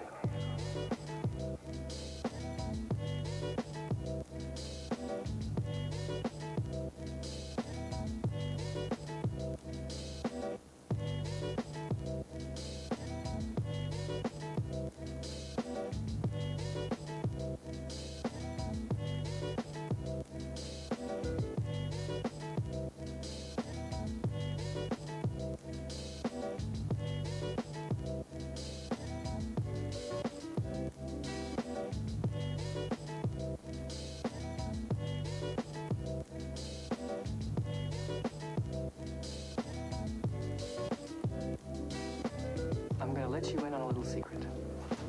Every day, once a day, give yourself a present. Don't plan it, don't wait for it, just let it happen. It could be a new shirt at the men's store, a cat nap in your office chair, or 2 cups of good, hot, black coffee. Like this. A present. Like Christmas.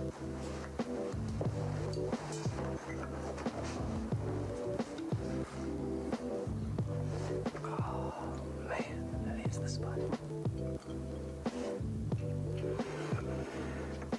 Nothing like a great cup of black coffee.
working on like production really.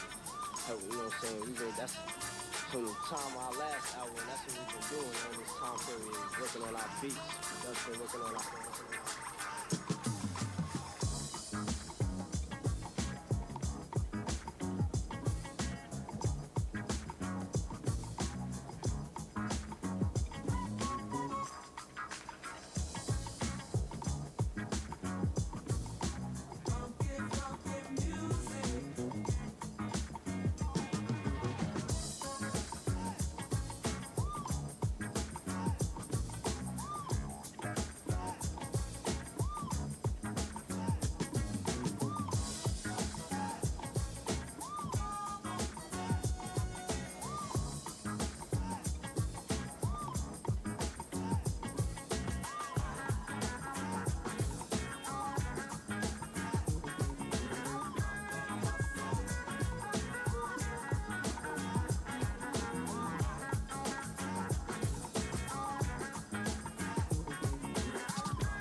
Welcome back. We have 7 of 7 board members present, 4:07 PM. Mr. Wood. Move to substitute RC 165. Second, request unanimous consent. If I might address it, Mr. Chairman? Without objection, the language in RC 165, substitute for language in Proposal 199 is before us. Mr. Wood. The only changes made were subparagraphs A and B, and instead of the language is restricted to, it's substituted as conducted as, so that the effect would be if it's no longer conducted as that restriction, the commercial fisheries would go back to where it had been previously.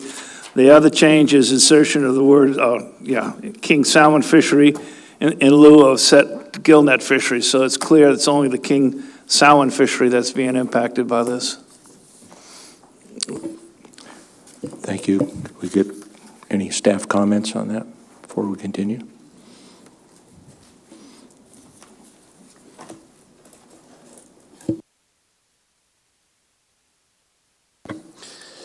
Yeah, Mr. Chairman, I guess I would defer over here to Captain Quist. In an earlier version of one of these RCs before, there was some concern in calling the commercial fishery a king salmon fishery when they can capture other species, and if that would cause any confusion. But not meaning to put you on the spot, I would like to defer to you, Captain Quist.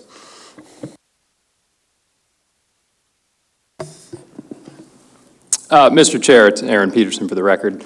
I'll try to answer this. So the language that was already in subparagraph 10 said the commercial king salmon fishery. And so it was explained that that was the intended fishery that would be closed. So if that isn't the intent of the board, then it can be identified otherwise here.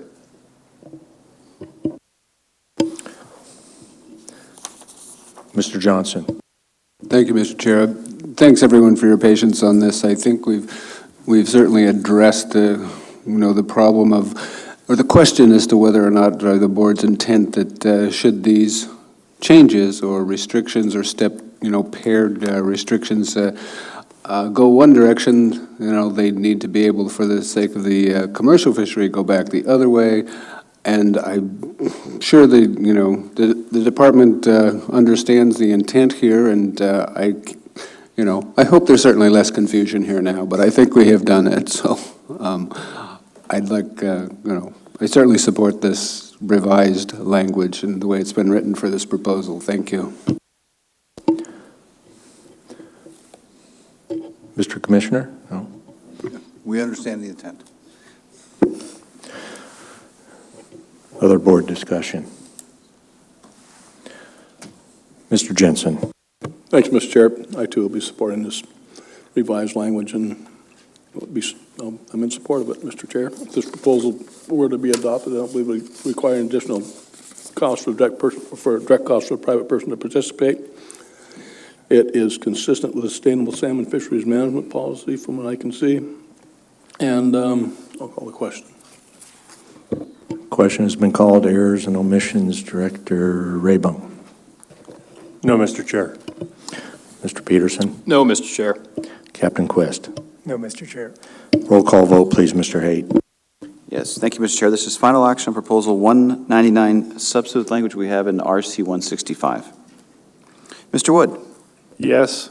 Ms. Carlson Van Dort. Yes. Mr. Payton. Yes. Mr. Mariski. Yes. Mr. Godfrey. Yes. Mr. Johnson. Yes. Mr. Jensen. Yes. Proposal 199 carries 7-0, Mr. Chair. Thank you, Mr. Haight.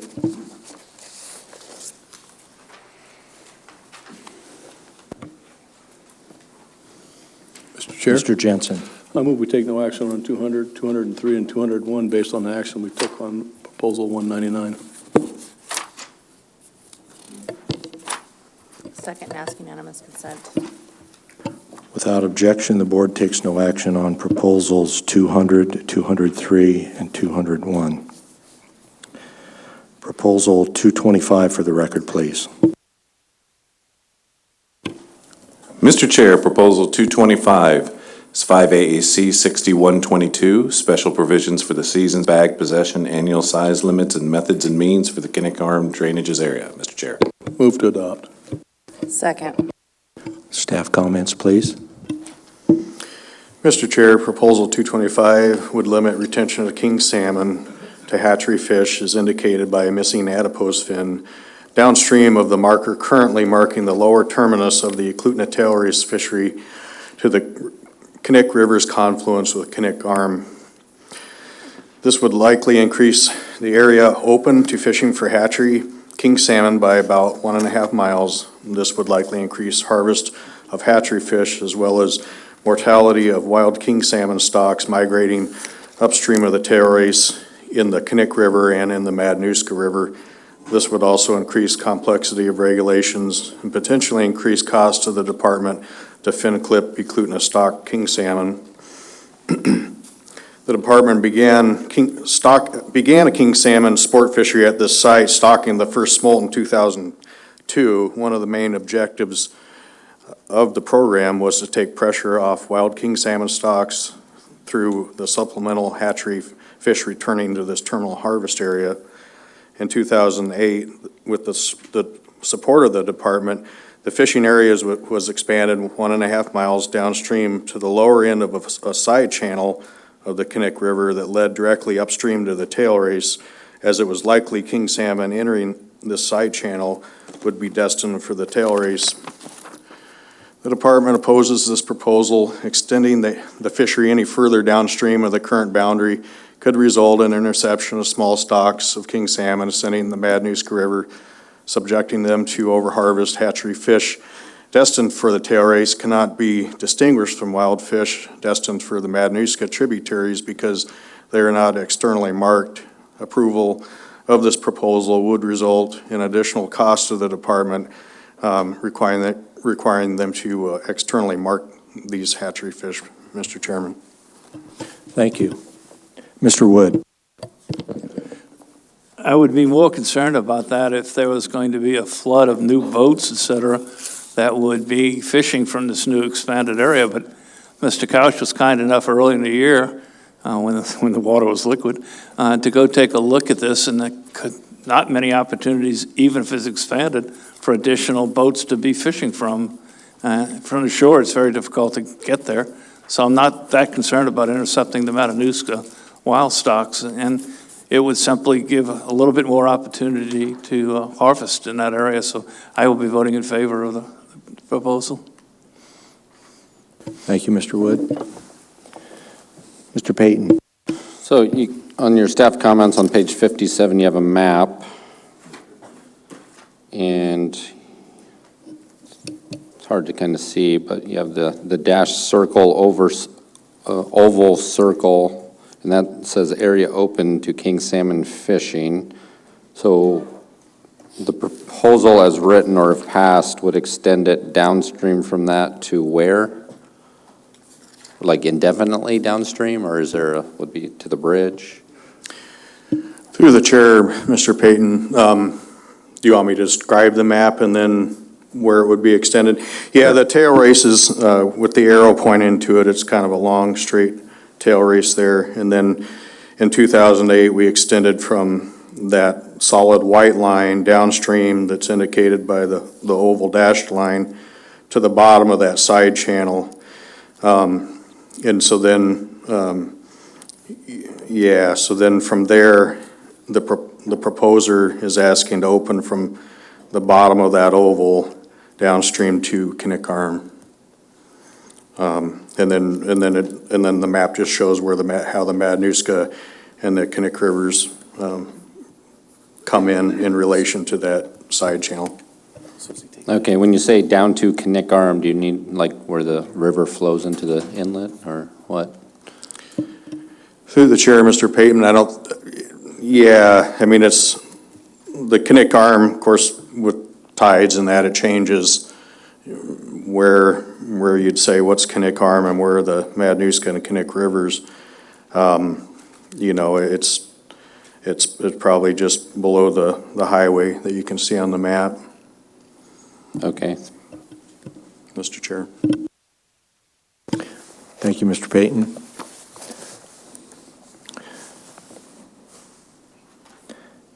Further board discussion.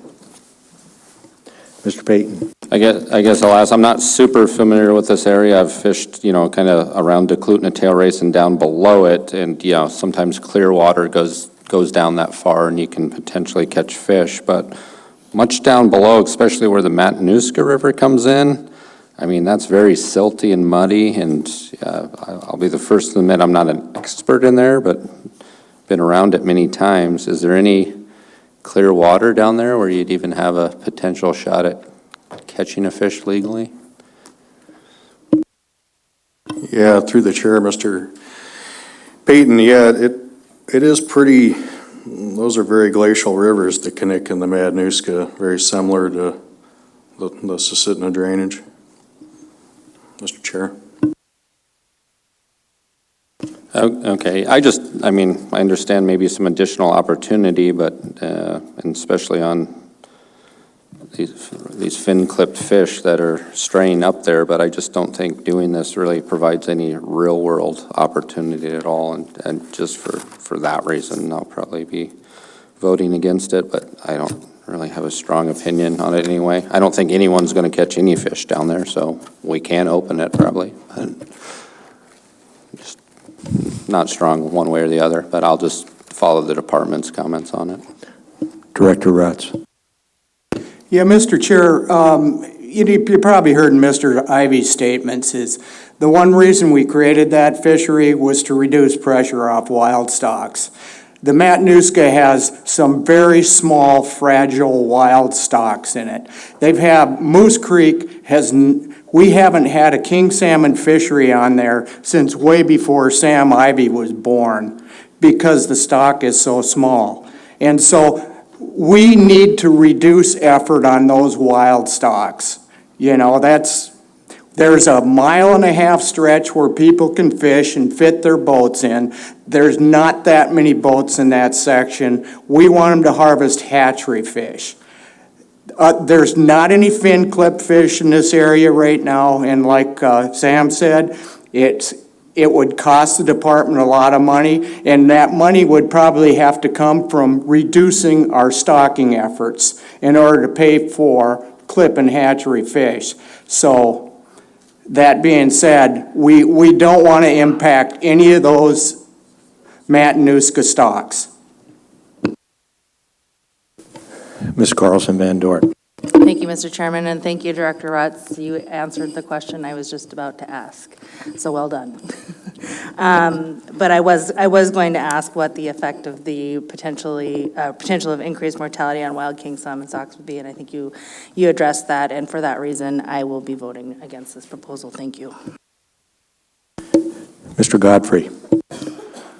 When it comes to added regulation or increased regulation complexity, I'm generally not interested in that unless a cost-benefit analysis, indicates the net benefit is worth the added regulation or complexity. And when you pile on the potential of a fiscal impact to the department in addition to it, where I don't see the clear net benefit, I have a hard time voting for it, whatever the proposal is, and this would fall into that category, so I'll be opposing it.